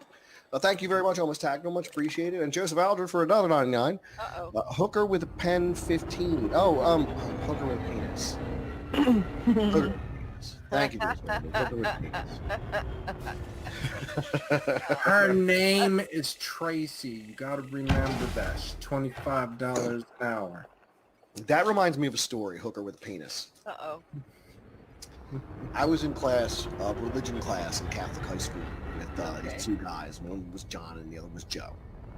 Okay. And the teacher was a priest named Father Merchant. Father Merchant smoked Pall Mall cigarettes. And he had a So did wooden my sword. dad. On the first day of class, he had this wooden, like, sultan sword, like a scimitar. Like you'd see something Alibaba carrying around. Okay. So he had it was made of wood. And on the Okay. first day of class, he went up and down the aisle and cracked everybody. See? Everybody gets one. See? But Father Merchant was a funny guy. So one day, his kid Joe raised his hand. And he says, Father, it was John's birthday over the weekend, so we took him out to get a blowjob from a hooker. And he's like, that's not funny, brother. He's like, no, it's not, Father. The funny part was that the hooker stood up to take a pee after she was done. What did he do? Laughing at it. Father Merchant was a funny guy. Okay. He died from lung cancer because of them Pall Malls, though. Pall Mall. Probably non-filtered too, That's right? what they do. Yeah, non-filtered. Non-filtered Pall Malls cigarettes smell are good. Programming limpet. Rob Punselin says, hey Pete, jumping back a bit, do you think solid oxygen has anything to do with lightning stones or thunderstones like Color Out of Space from Lovecraft? I could see if you got something like solid oxygen falling out of the sky, I could see that having something to do with thunderstone. Absolutely. It really would fit the bill. Even something like the Chiamati stone could be something like that. Who knows? For those of you who don't know, a thunderstone is a flint tool or fossil turned up by a farmer's plow, thought to have fallen from the sky. Okay. They were often thought to be thunderbolts. It wasn't until travelers returned from faraway places where these implements were in use among primitive cultures that the origin of these objects became known. Even then, these travelers' tales received popular credence. So in Scandinavia, thunderstones were worshipped as family gods who kept off spells and witchcraft. Beer was poured over them as an offering, and they were sometimes anointed with butter. In Switzerland, the owner of a thunderstone whirls it on the end of a thong 3 times around his head and throws it at the door of his dwelling at the approach of a storm to prevent lightning from striking the house. In Italy, they were hung around children's necks to protect them from illness and to ward off the evil eye. In Roman times, they were sewn inside dog collars along with a little piece of coral to keep dogs from going mad. In Sweden, they offered protection from elves. In the French Alps, they protected sheep, while elsewhere in France, they brought ease to childbirth. In Burma, they are used to cure and prevent appendicitis. In Japan, they cure boils and ulcers. In Malay and Sumatra, they're used to sharpen the kris and are considered very lucky objects. They are credited with being touchstones for gold. Among the Slavs, they cure warts on man and beast. During Passion Week, they have the property to reveal hidden treasure. And these were just guys that were turning up like Neolithic tools. You know, you go to plow your field and you turn up an axe head, you're like, oh, it's a thunderstone. Huh. You know? Uh-huh. Because they didn't know. They didn't know where this stuff came from. So they were finding Paleolithic and Neolithic, like arrowheads, and thinking they were lightning bolts that hit the ground. Okay. But yeah, I think... lightning bolts can be petrified if they hit a beach or something. Yeah, you get that glass thing. That tube thing, like a tunnel, looking. whatever. Yeah, I know. Collector limpet expired. Yeah, there's a name for that. They actually sell them as, like, with jewelry and stuff. Can't remember the name, though, what it's called. Yeah, okay. Hey, Dank, have you ever been on an airplane? Because you could see that the Earth is round if you go on an airplane. Just go do it. It'll be good for you. Fulgurite. Beat. I flew to the UK. And Yeah. what shape was the Earth? It's round. It's round because, you know, But the window was the fish islands effect, NECA. that's not a thing. It's not okay. That's not a thing. That's not how that works. But Mecca. No, that's not how that works. So once again, anyone who believes that the Earth is flat is a moron. I don't care if that makes anybody angry, but like seriously, like grow the fuck up. Like there's third person perspective in reality. It's fucking reality. It's round. People who've gone to space multiple times. They've gone to the fucking they moon. think that's They all have video footage. I think it's all Right? fraud. They say they only put inner. They don't say they put outer. Oh no, Cthulhu, I shared this with the Flat Earth Society. You can even Oh, tune let me in tell and you. watch live. Expired. You can Or even hashtag tune in it. and watch live footage from space 24 hours a day, 7 days a week, the International Yeah. Space Station. I'm sure there's live coverage right now. That But will launch Fed, your that's all fake. Right, You right. know what? If Today. you really want to convince me, I have a Streamlabs donation link where you can just, for $29.99 a week, I will seriously consider the possibility that the Earth might be round. So wait. Yes, you have been on an airplane. Yes, that is a thing. The bend glass distorts. Now, how come when you were on Not the that much. ground, all the other planes look straight? It doesn't distort that much to make the Earth look curved. Sorry. Because cameras of mount low Earth outside orbit. of planes Mm. also don't do that. So But haven't people who, proponents of the flat Earth, now I know I've seen videos of this, proponents of the flat Earth, they tie a camera to a balloon and they let it go. mhm. You know, and it gets up to a point where, I mean, you know, it gets pretty high. And it pops. Yeah, then the balloon pops. Then it comes crashing back down to Earth. But they get pretty high with that. So, I mean, I don't know. Like, I've seen some guys explain away the setting of the sun by using a table and a quarter. Huh. And basically, as the sun gets farther away, it gets smaller until it's Uh-huh. gone. You can't see it anymore from that end of the table. You know, and it kind of relates to some of these theories that people had in ancient times of how the Earth was, you know, how the cosmology of the Earth was laid out. If you were also stupid back then and only lived to be about 30, didn't have health care or dentistry, didn't understand that having sex was not a sin against God, and yeah, I could go on. They weren't smart yet. Except for a few of them. I mean, you had a few, like, what's his name? Like Pythagoras, like Aristophanes, Yeah. like those guys, they knew. Yeah. You know, ancient Greeks. And ancient Greeks, their side is very different than ours is now. They didn't have the same value systems and such. They weren't really their whole worldview was very different than our modern ideas of the world. That's not to say they were idiots. By no means were the ancient Greeks morons. At the time of Pythagoras, there weren't too many smart ones, but as time marches on, you do get more and more of the great thinkers. You get your Plato's and your Aristotles and your Socrates. So greats. So great. Socrates. And you love San Dimas. Yeah, bruh.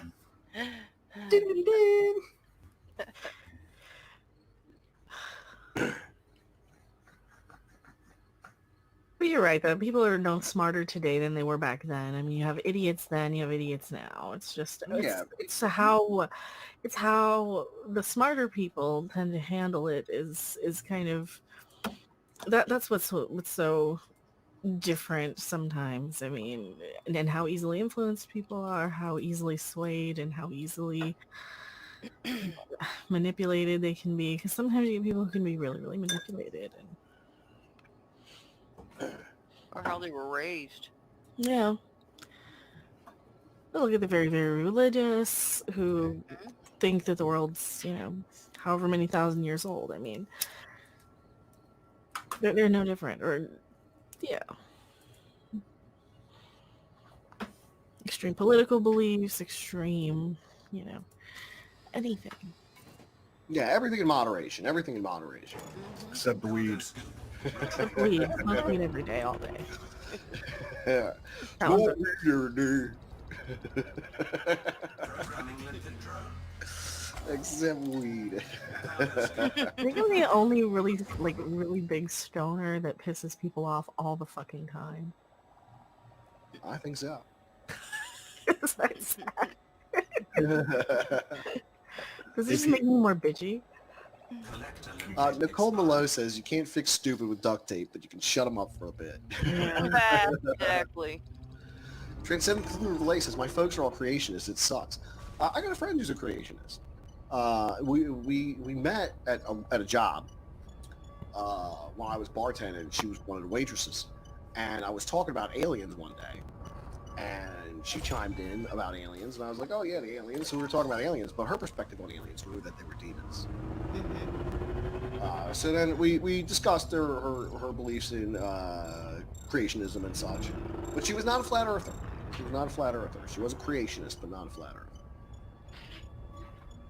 earther.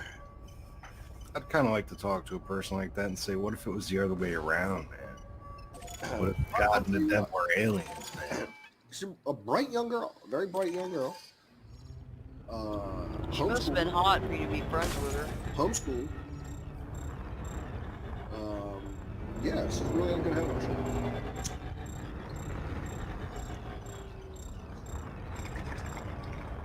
Oh.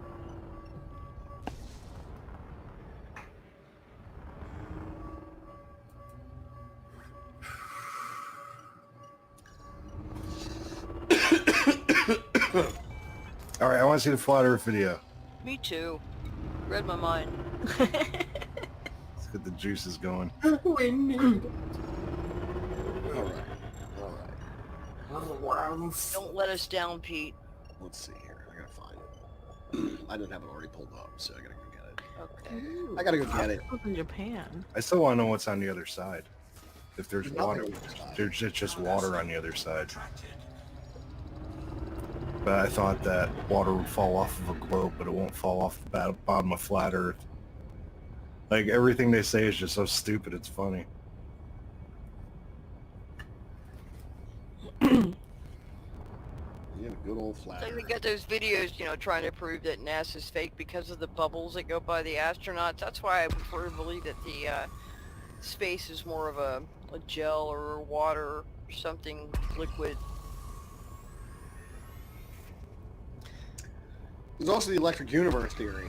Oh my that gosh, kind of- yeah. I think that would play into Big time. it's- That's It's far kind of more liquid. plausible than this is. So they show like the markings on planets that they claim are like old water rivers and stuff like that, but they also look a lot like electrical strikes. The way they zigzag back and forth, but people are saying, or some people say that it's from rivers, from water being on there. Well, it could be either. Electricity is what created matter. That's why we had the Big Bang. Yeah, so I think definitely electric universe is a big part too. Yeah.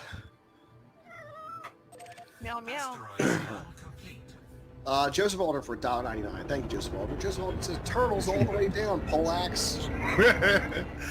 You know what? People make fun of the Polacks, and they're like, well, how, you build a submarine with a screen door in it. I can build a submarine with a screen door, and I just put it on the bottom. That's right. Hey, I'll tell you one Polak I can think of off the top of my head. You would not make... You'd be hard-pressed to crack a Polak joke to his face, and that would be a guy by the name of Richard Marsenko. It's the guy who started SEAL Team 6. Oh, I know who that dude is. Big mustache dude. No, he got the big beard, long hair, and everything. It basically looks like he'd, I don't know, eat King Kong for breakfast. Wad you up like a piece of paper. I got a story about that. I got a buddy. He's a Polish guy. I got a buddy. And, we were sitting around my old apartment one day. And I guess there was a bottle of nail polish over in the bathroom. Okay. And he goes in to use the bathroom and he comes out holding the bottle. And he goes, yo, I don't think this works. I was like, what are you talking about? Because I've been drinking it all day and I'm still Polish. That's funny. Yeah, it's pretty good. My favorite Ginger one. Viking Jesus here. Ginger Viking Jesus for $5. Thank you, Ginger Viking Jesus. Much appreciated. Ginger, what do you got to say here? Let me see. Ginger Viking Jesus says, at Joseph Aldred, they once called thy jumpolines whilst thy mama frolicked on one in the 50s. Okay. They once called thy jumpolines whilst thy mama frolicked on one in the 50s. Now they call them trampolines. I get it.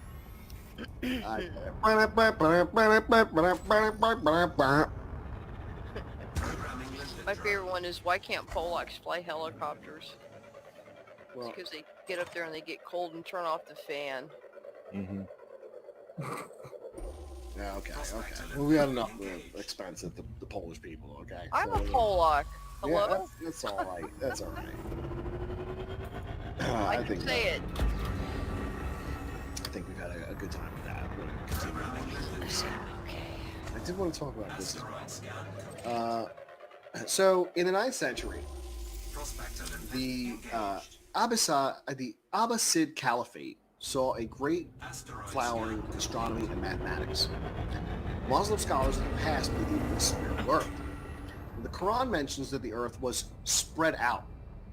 This 12th century commentary, the Tafsir al-Kabir al-Razi by Fakhr al-Din al-Razi states, if it is said, do the words and the earth we spread out indicate that it is flat, we would respond yes. Because the earth, even though it is round, is an enormous sphere, and each little part of this enormous sphere when looked at appears to be flat, and that is the case. This will dispel what they mentioned of confusion. The evidence for that is the verse in which Allah says, interpretation of the meaning, and the mountains as pegs, and he called them autad, pegs, even though those mountains may have large flat surfaces, and the same is true for this case. The 11th century scholar Ibn Hazm stated, evidence shows that the earth is a sphere, but the public people say the opposite. He added, none of those who deserve being imams for Muslims has denied the earth is round, and we have not yet received anything indicates a denial, not even a single word. The 13th century scholar Ibn Taymiyyah stated that the earth is spherical and not flat. He stated that the Arabic word falak refers to that which is round. Ibn Abbas said that it is like the spinning wheel. The word is used in the Quran 21:33 and the Quran 36:40. Unlike the previous scholars, scholar al-Suyuti stated that the earth is flat. So, ancient medieval scholars. And where did the myth of the flat earth, when did this prevalence come in? So, beginning in the 19th century, a historical myth arose which held the prominent cosmological doctrine during the Middle Ages, was that the earth was flat. An early proponent of this myth was the American writer Washington Irving, who maintained that Christopher Columbus had to overcome the opposition of churchmen to gain sponsorship for his voyage expedition. Later significant advocates of this view were John William Draper and Andrew Dickinson White, who used it as a major element in their advocacy of the thesis that there is a long-lasting and essential conflict between science and religion. Subsequent studies of medieval science have shown that most scholars in the Middle Ages, including those read by Christopher Columbus, maintained the earth was spherical. Some studies of the historical connections between science and religion have demonstrated that theories of their mutual antagonism ignores examples of their mutual support. In the modern era, the pseudoscientific belief in a flat earth has been expressed by a variety of individuals and groups. English writer Samuel Rowbotham, from 1816 to 1885, writing under the pseudonym Parallax, produced a pamphlet called Zetetic Astronomy in 1849, arguing for a flat earth, and published results of many experiments that tested the curvatures of water over a long-distance drain ditch, followed by another called The Inconsistency of Modern Astronomy and its Opposition to Scripture. One of his supporters, John Hampden, lost a bet to Alfred Russel Wallace in the famous Bedford Level experiment, which he attempted to prove it. In 1877, Hampden produced a book, a new manual of biblical cosmography. Rowbotham also produced studies that purported to show the effect of ships disappearing below the horizon could be explained by the laws of perspective in relation to the human eye. In 1883, he founded Zetetic Societies in England and New York, to which he shipped thousands of copies of his Zetetic Astronomy. William Carpenter, a printer originally from Greenwich, England, home of the Royal Observatory and center to the study of astronomy, was a supporter of Rowbotham. Carter published a Theoretical Astronomy Examined and Exposed, proving the Earth is not a globe, in 8 parts, 1864, under the name Common Sense. He later immigrated to Baltimore, where he published 100 Proofs the Earth is not a Globe in 1885. He wrote, "There are rivers that flow hundreds of miles towards the level of the sea without falling more than a few feet. Notably, the Nile, which in 1,000 miles falls but a foot. A level expanse of this extent is quite incompatible with the idea of the Earth's convexity. It is therefore a reasonable proof that the Earth is not a globe. As well as, if the Earth were a globe, a small model globe would be the very best, because the truest thing for the navigator to take to sea with him. But such a thing has not been known. With such a toy as a guide, the mariner would wreck his ship of certainty. This is a proof that the Earth is not a globe." So because you don't bring a globe with you on a boat, and you use a flat map, that's more proof of the flat Earth. That's basically what he said. John Jasper, an American slave turned prolific preacher and friend of Carpenter's, echoed his friend's sentiments in his most famous sermon, The Sun Do Move, preached over 250 times, always by invitation. In a written account of his sermon, published in the Richmond Whig of March 19, 1878, Jasper says he would frequently cite the verse, "I saw 4 angels standing on the 4 corners of the earth," and follow up by arguing, "So we are living on a 4-cornered earth. Then, my friends, will you tell me how in the name of God an earth with 4 corners can be round?" In the same article he argued, if the earth is like others say, who hold a different theory, people on the other side, those people would be obliged to walk on the ground with their feet upwards like flies on the ceiling of a room. Rockport, New York in 1887, M.C. Flanders argued the case of the flat earth for 3 nights against 2 scientific gentlemen defending sphericity. 5 townsmen chose as judges voted unanimously for the flat earth at the end. The case was reported in the Rockport Democrat. Flight assist off. Professor Joseph W. Holden of Maine, a former justice of the peace, gave numerous lectures in New England and lectured on the flat earth theory at the Columbian Exposition in Chicago. His fame stretched to North Carolina, where the Statesville semi-weekly landmark recorded at his death in 1900, "We hold to the doctrine that the earth is flat ourselves, and we regret exceedingly to learn that one of our members is dead." Now, after Rowbotham's death, Lady Elizabeth Blount, Elizabeth de Soddington Blount, nee Elizabeth Ann Mould Williams, created the Universal Zetetic Society in 1893 in England, and created a journal called Earth Not a Globe Review, which sold for 2 pence, as well as one called Earth, which only lasted from 1901 to 1904. She held that the Bible was the unquestionable authority on the natural world, and argued that one could not be Christian and believe the Earth was a globe.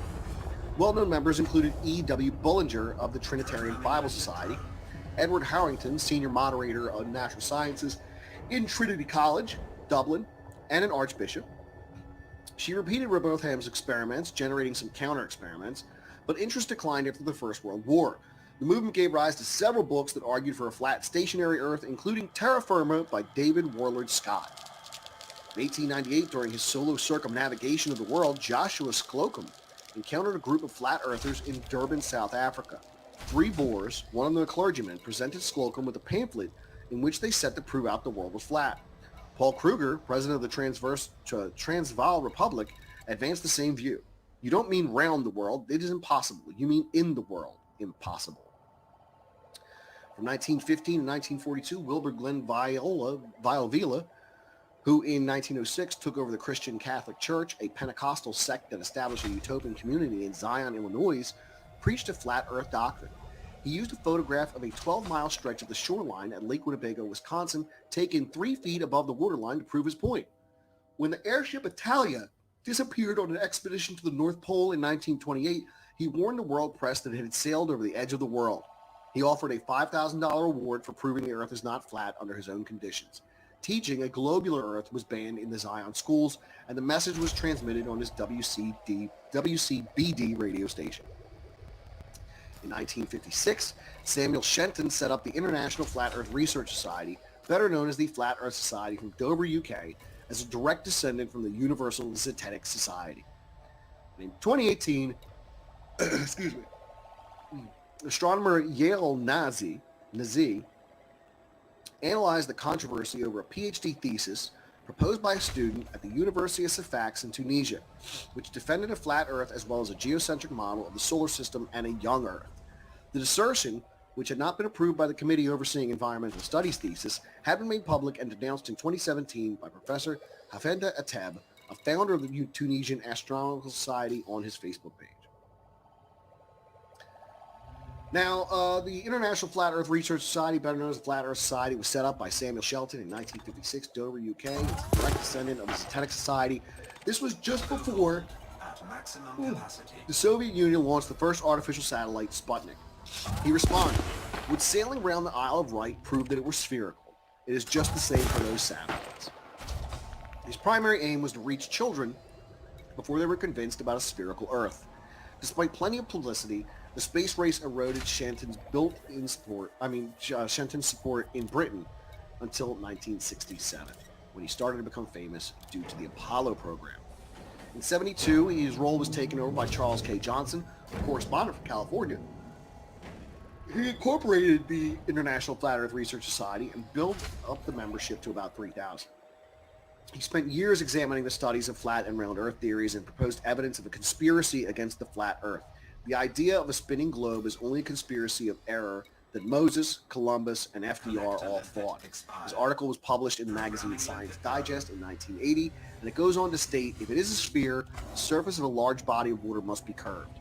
The Johnsons have checked the surface of Lake Tahoe and the Salton Seas without detecting any curvature. The society declined in the 1990s, following a fire at its headquarters in California and the death of Johnson in 2001. It was revived as a website in 2004 by Daniel Shenton, no relation to Samuel Shenton. He believed that no one has proof that the world is not flat. And in the internet era, proliferation of the communications technology and social media platforms like YouTube, Facebook, and Twitter have given individuals, famous or otherwise, a platform to spread pseudoscientific ideas and build stronger followings. The flat Earth conjecture has flourished in this environment. Social media and the internet, furthermore, have made it easier for like-minded theorists to connect with one another and mutually reinforce their beliefs. In other words, social media has a leveling effect in that experts have less sway in the public mind than they used to. Now, YouTube has faced criticism for allowing the spread of misinformation and conspiracy theories through its platform. In 2019, YouTube stated it was making changes in its software to reduce the distribution of videos based on conspiracy theories, including flat Earth. Organizations skeptical of fringe beliefs have occasionally performed tests to demonstrate the local curvature of the Earth. One of these, conducted by members of the independent investigation groups at the Salton Sea, on June 10, 2018, was attended and also by supporters of the flat Earth, and the encounter between the two groups was recorded by National Geographic Explorer. The experiment successfully demonstrated the curvature of the Earth via the disappearance over distance of boat-based and shore-based targets. Members of the Flat Earth Society and other flat earthers claim that NASA and other government agencies conspire to delude the public into believing the Earth is spherical. According to the most widely spread version of the current flat Earth theory, NASA is guarding the Antarctic ice wall that surrounds Earth. Flat earthers argue that NASA photoshops its satellite images based on observations that the color of the oceans changes from image to image and the continents seem to be in different places. This publicly perpetuated image is kept up through a large-scale practice of compartmentalization, according to which only a select number of individuals have knowledge about the truth. The term flat earth man, used in a derogatory sense to mean anyone who holds ridiculously antiquated or impossible views, predates the more compact flat earther. It was recorded in 1908. Fewer votes than one would have thought possible for any human candidate were he even a flat earth man. According to the Oxford English Dictionary, flat earther's first use is in 1934 in Punch magazine. Without being a bigoted flat earther, Mercantor perceived the nuance of fiddling about with globes in order to discover the South Seas. So yeah, I'm a hollow Earth guy. I'm totally a hollow Earth guy. I do not buy into the flat Earth. You know, this is the Imago Mundi I'm going to show you guys. This is an ancient Babylonian map here, the oldest known world map. Okay, it's from the 6th century BC. So this is probably around the same time. The first map of the world. Now, is it a globe or is it a disc? I don't know. I guess an ancient Babylonian would have to tell you. Well, you know, I don't know if they were able to draw a sphere on that disc or on that wall or whatever that tablet came off of.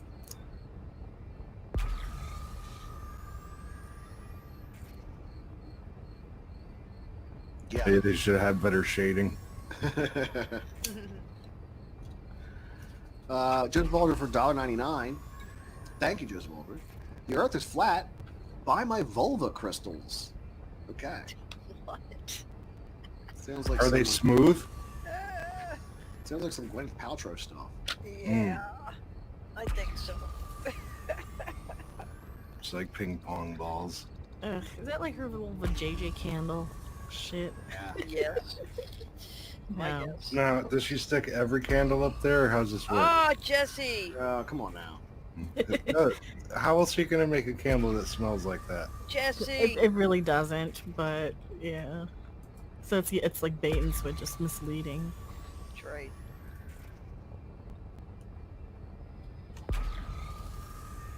6 million people watched the launch. That's good. Huh? Because people want shit to get excited for. We're tired of misery. I know. I went out to see it. Yeah, everybody Cloudy. is like, yeah, space race. That's a nice change. Let's do one of those. Well, hey, you know, last time we had a space race, it averted, you know, a global thermonuclear war. Huh. So, you know, hey, you never know. It might work for lesser problems than mushroom clouds. I think that'd be pretty cool. It'd be like, hey, instead of fighting about all this dumb shit, we like got a whole universe and everything. We got all this stuff to go explore and conquer and everything. Like, you want to be a badass? Like, make it to Alpha Centauri alive and build a colony. Then you'll know you'll be a motherfucking man of steel. I just want a colony on the moon. I think that would be fun. That's fine. 2024, wasn't it? We choose to do these things not because they are easy, but because they are hard. Oh, fuck hope me, I my love great Kennedy, grandchildren man. go to a I love casino. him. What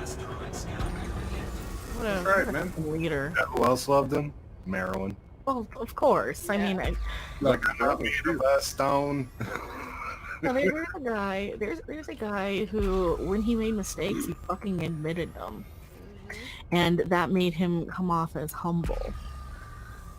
And it worked with the fucking people, and it made people think that, you know, their leadership actually gave a fuck about them and stuff.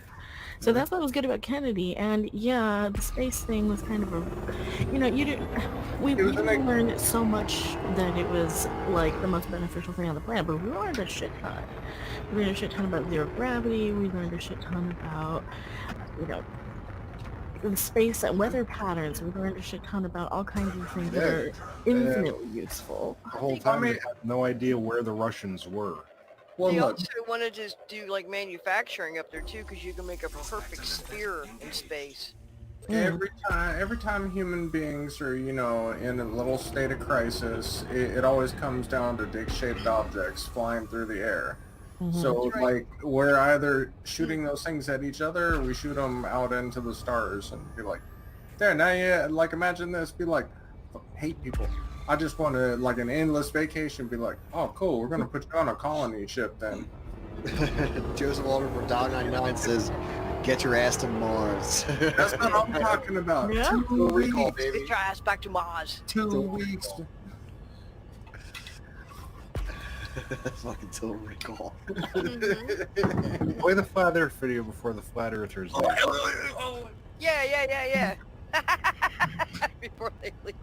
All right. Well, this is I a have video. people already fucking hating me tonight, so I'm okay with it. Well, we don't hate you, Mecca. We love you, Mecca. Oh, everybody hates me. Not here. Hey, you know what, Mecca? That's how you know you're making some progress in the world. Somebody hates you. There you go. Sharing the wrong screen here. Make sure you hit that sound button.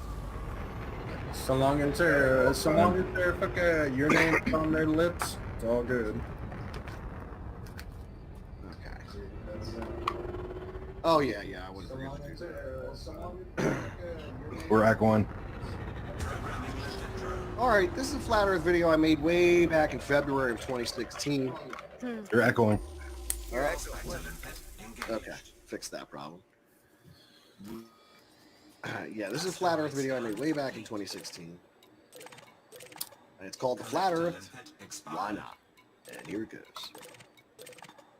Hey there, welcome to the Creepy Little Book. We're back here, and today is an episode that I've been meaning to get to for a while, but I've kind of been putting off. Now, if you've been paying attention over the course of the last year, you may have noticed an uptick in stories and supporters of this flat Earth theory. Now, I intended to present well-researched evidence and thought-out arguments to refute these flat Earth claims. The problem is that while doing the research, I became absolutely convinced, beyond the shadow of a doubt, that the people that support this flat Earth theory are the absolute stupidest fucking idiots on the goddamn planet. You know what? Go ahead. Ask me where my evidence is. Ask me. Better yet, fucking get the fucking phone book out. Find your fucking first grade teacher, call up her old ass, and she'll fucking tell you why you're an idiot.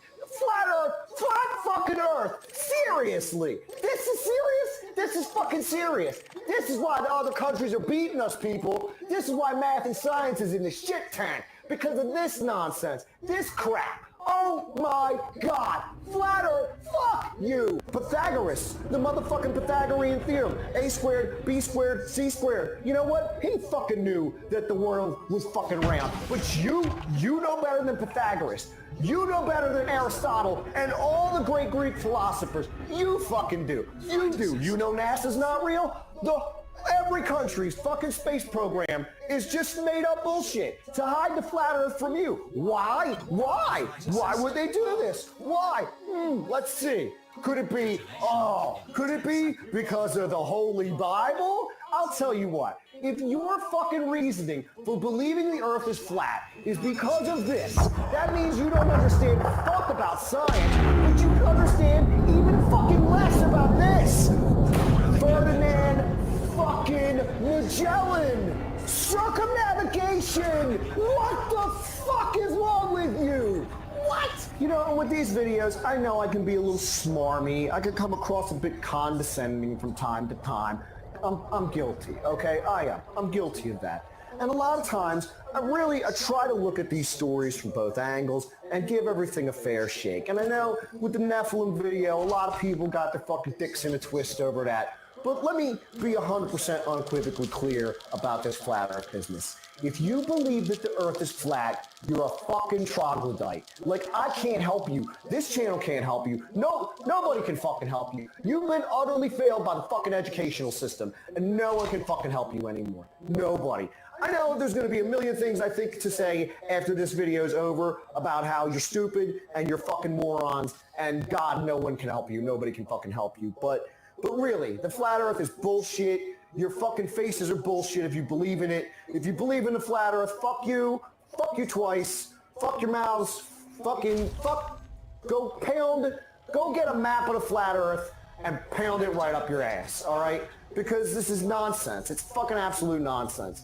I am fucking flabbergasted that this is even an issue. It is a goddamn disgrace. Now listen, if you think this shit's a disgrace too, I hope you do. I really do. Please subscribe to this channel, because we don't fuck around with bullshit here. Like, we won't even, I'm not going to put shit on a spoon and even ask you to sniff it, because I'm going to tell you it's shit before it gets anywhere near the spoon. So fuck this, fuck that, fuck the flat earth, fuck it. This has been a creepy little book. Fuck off. I was cackling. Oh my god. No, you should really leave that up, just because it's great. I don't want to be able to show it to people. it's I know. hilarious. I It's like know. Bill Hicks hilarious, man. I know. I haven't cackled this hard since. I know. Ugh. Snorting and shit, right? Oh fuck. Great. You're gonna be so sorry when you find out the earth is flat. My favorite part of that whole video is, means I'm you like- don't know fuck all about science, but you know even less about this. I am. Sorry for being harsh, but no, don't be a fucking dumb. What the hell is Ball Earth Sun Cult? Is that something they made up at one of their little meetings? Hard to tell.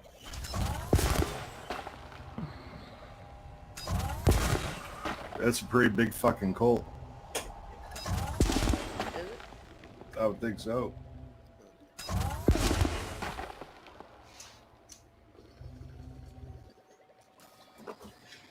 Good stuff, Pete.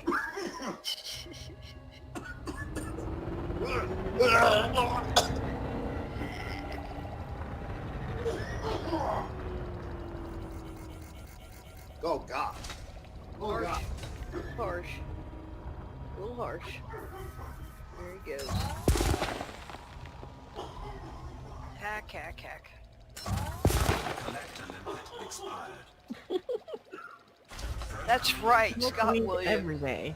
Scott Williams said, if the Earth was flat, then the cats would have already pushed everything off the edge. Mm-hmm. And I've had cats, I know. I know. They knock everything down just because Yeah, they're they little do. shit. They love it. They They'll just look at you and go, bop. I know. So cute. I know. Little assholes. And then they look at you like, what? You killed off me. Like, yes, of course I do, because you're cute. You're like baby fucking Yoda. Yeah. I like that a lot. That was cute. See? My favorite comment of the night. Thank you. Joseph Aldred here says for $1.99. So flat Earth confirmed. Farty poop fart. Thank you very much, Joseph Aldred. That's much Yay. appreciated. Yes, flat Earth confirmed. That's right. I read that as, I'm so baked. I read that as that flat Earth confirmed a farty poop fart.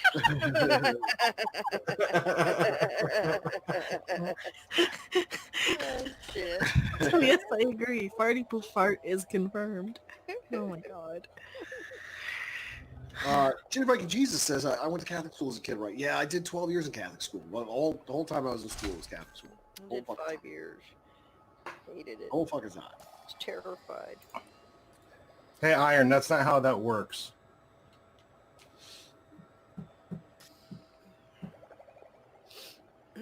Just like if you jump up in the air for 24 hours, you won't land in the same spot like a day later. Like,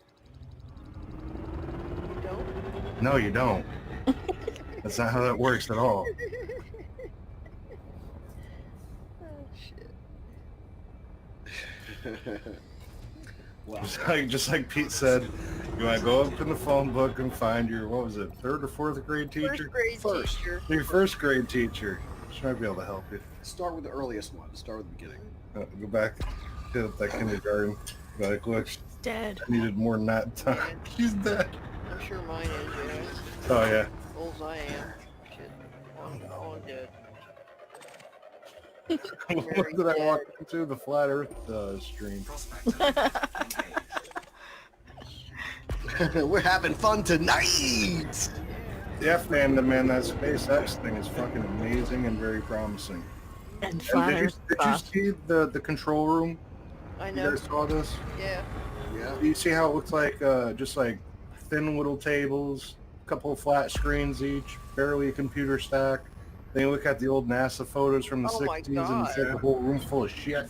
Jesse, Dude, a computer would take up a whole room or building area. I know, but like, you know, they're in doing like it 50 on years, they're laptops going to be with doing this off of an Bluetooth. iPhone. They had Yeah. tubes and shit. I mean, it was crazy. Reel to reel taped. I'll tell you one thing. I was sitting there while I watched that happen. I was just like, dude, yeah, this I was like a spark of hope got reunited. I know, it I made was me- just like, out of all the, teary-eyed. out of everything that's happened so far this year, I was just Yep. like, wait a minute, you guys actually had a picture perfect launch. Not It made- one fucking Nothing. hiccup, nothing. Nothing, yeah. It made me teary-eyed. Mm. I was like, dude, I was like, there we go. We're getting, And I'm not kind of heading back. That's taking us back in the direction we should be heading. Exactly. That's good stuff. You know, I think it's good to get back in space again. Very proud of the work they did today. I think Oh yeah, dude.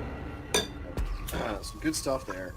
But we have come up on that time of the night. Ooh, it's fast. Yeah, folks, it did go fast tonight. We are fastly approaching the 3 o'clock hour here in the We East got touch screens in space. And apparently I'm doing a live stream after this, so who's going to be awake? Coast. Sure.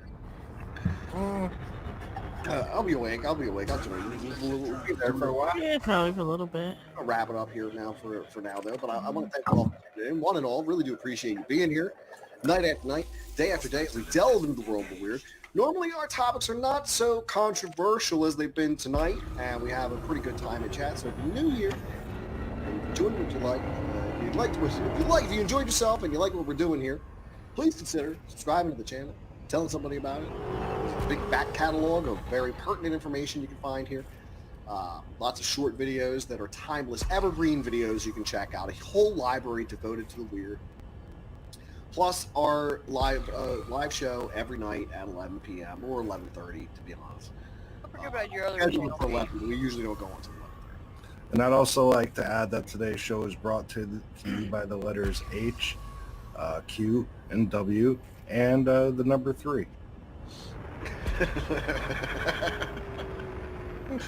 All right, so let me go ahead and say thank you to Cisco Kid, Rob Punselin, Almost Tactical, Joseph Aldred, Ginger Viking Jesus for your generous super chats. They're much appreciated, never expected. Thank you so much. Thank you, my panel, for being here tonight. And as we do, this has been the Creepy Little Book Live, and you've been listening to High Strangeness, the #1 late night paranormal podcast on YouTube. I've been your host, Pete, and with me tonight we're digitally modified organism, Tina Tomaszewski, Jesse Miller at the Crow's Nest, and Mecha Random 42. And until tomorrow night, folks, stay creeped out.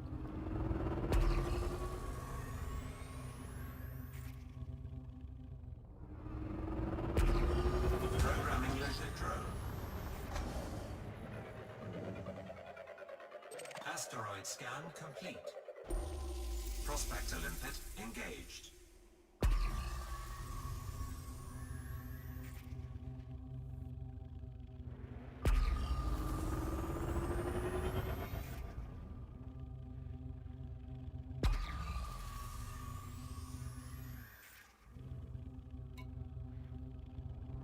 Asteroid scan complete.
Programming limpet drone.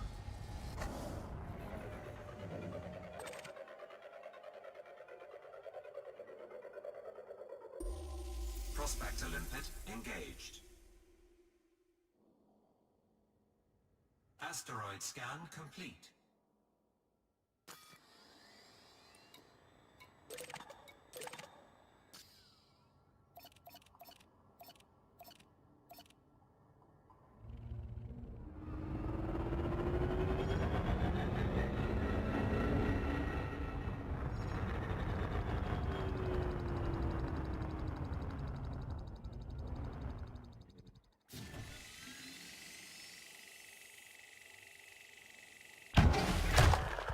Detonation sequence initiated.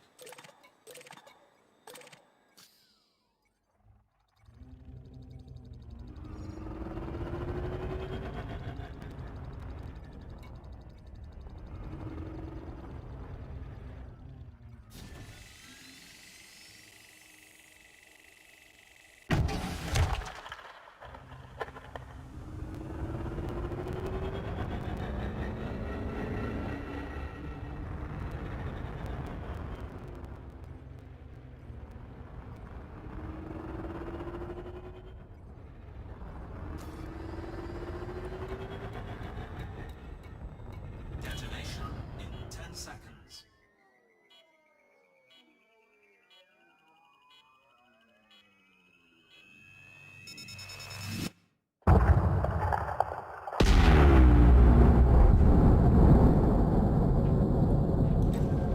Cargo scope deployed.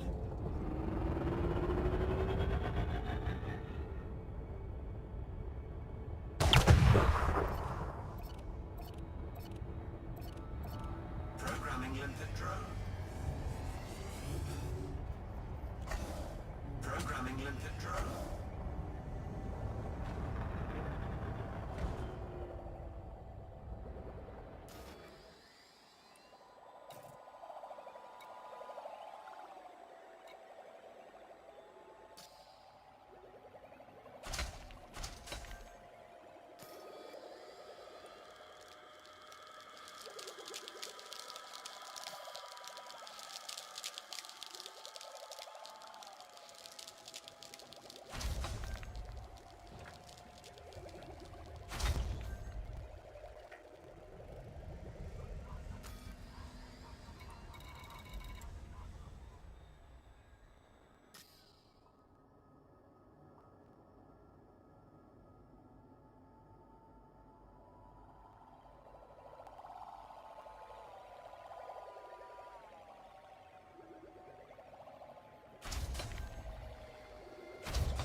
Cargo hold at maximum capacity.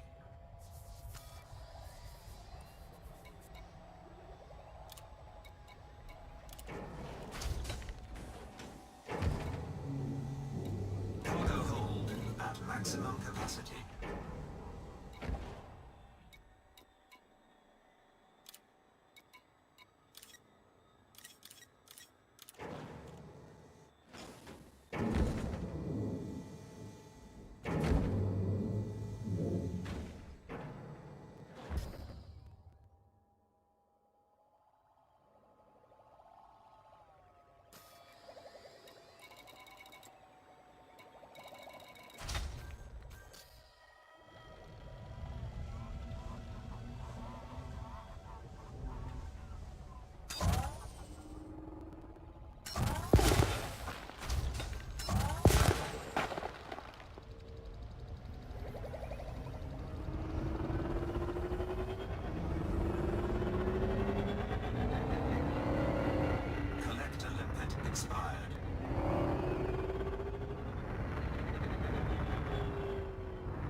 maximum capacity.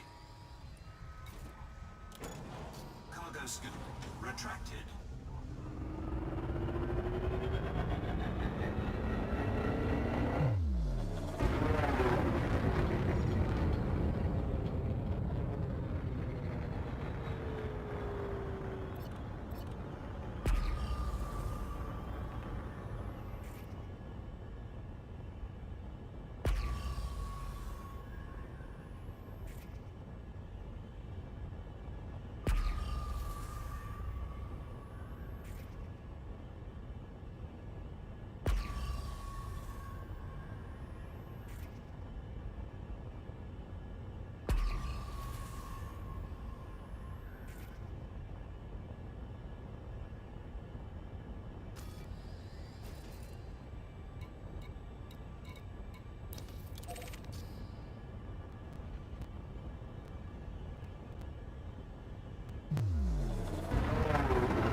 Shift drive charging.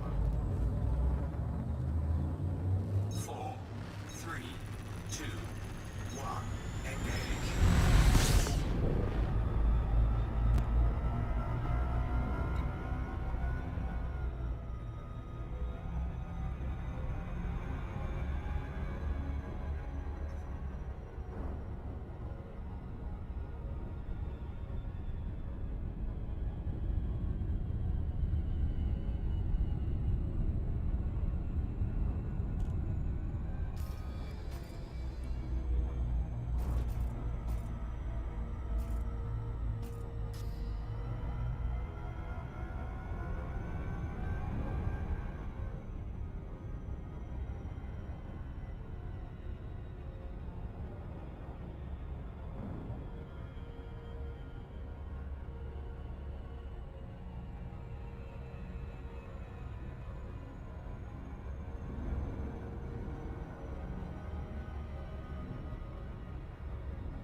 Orbital flight engaged.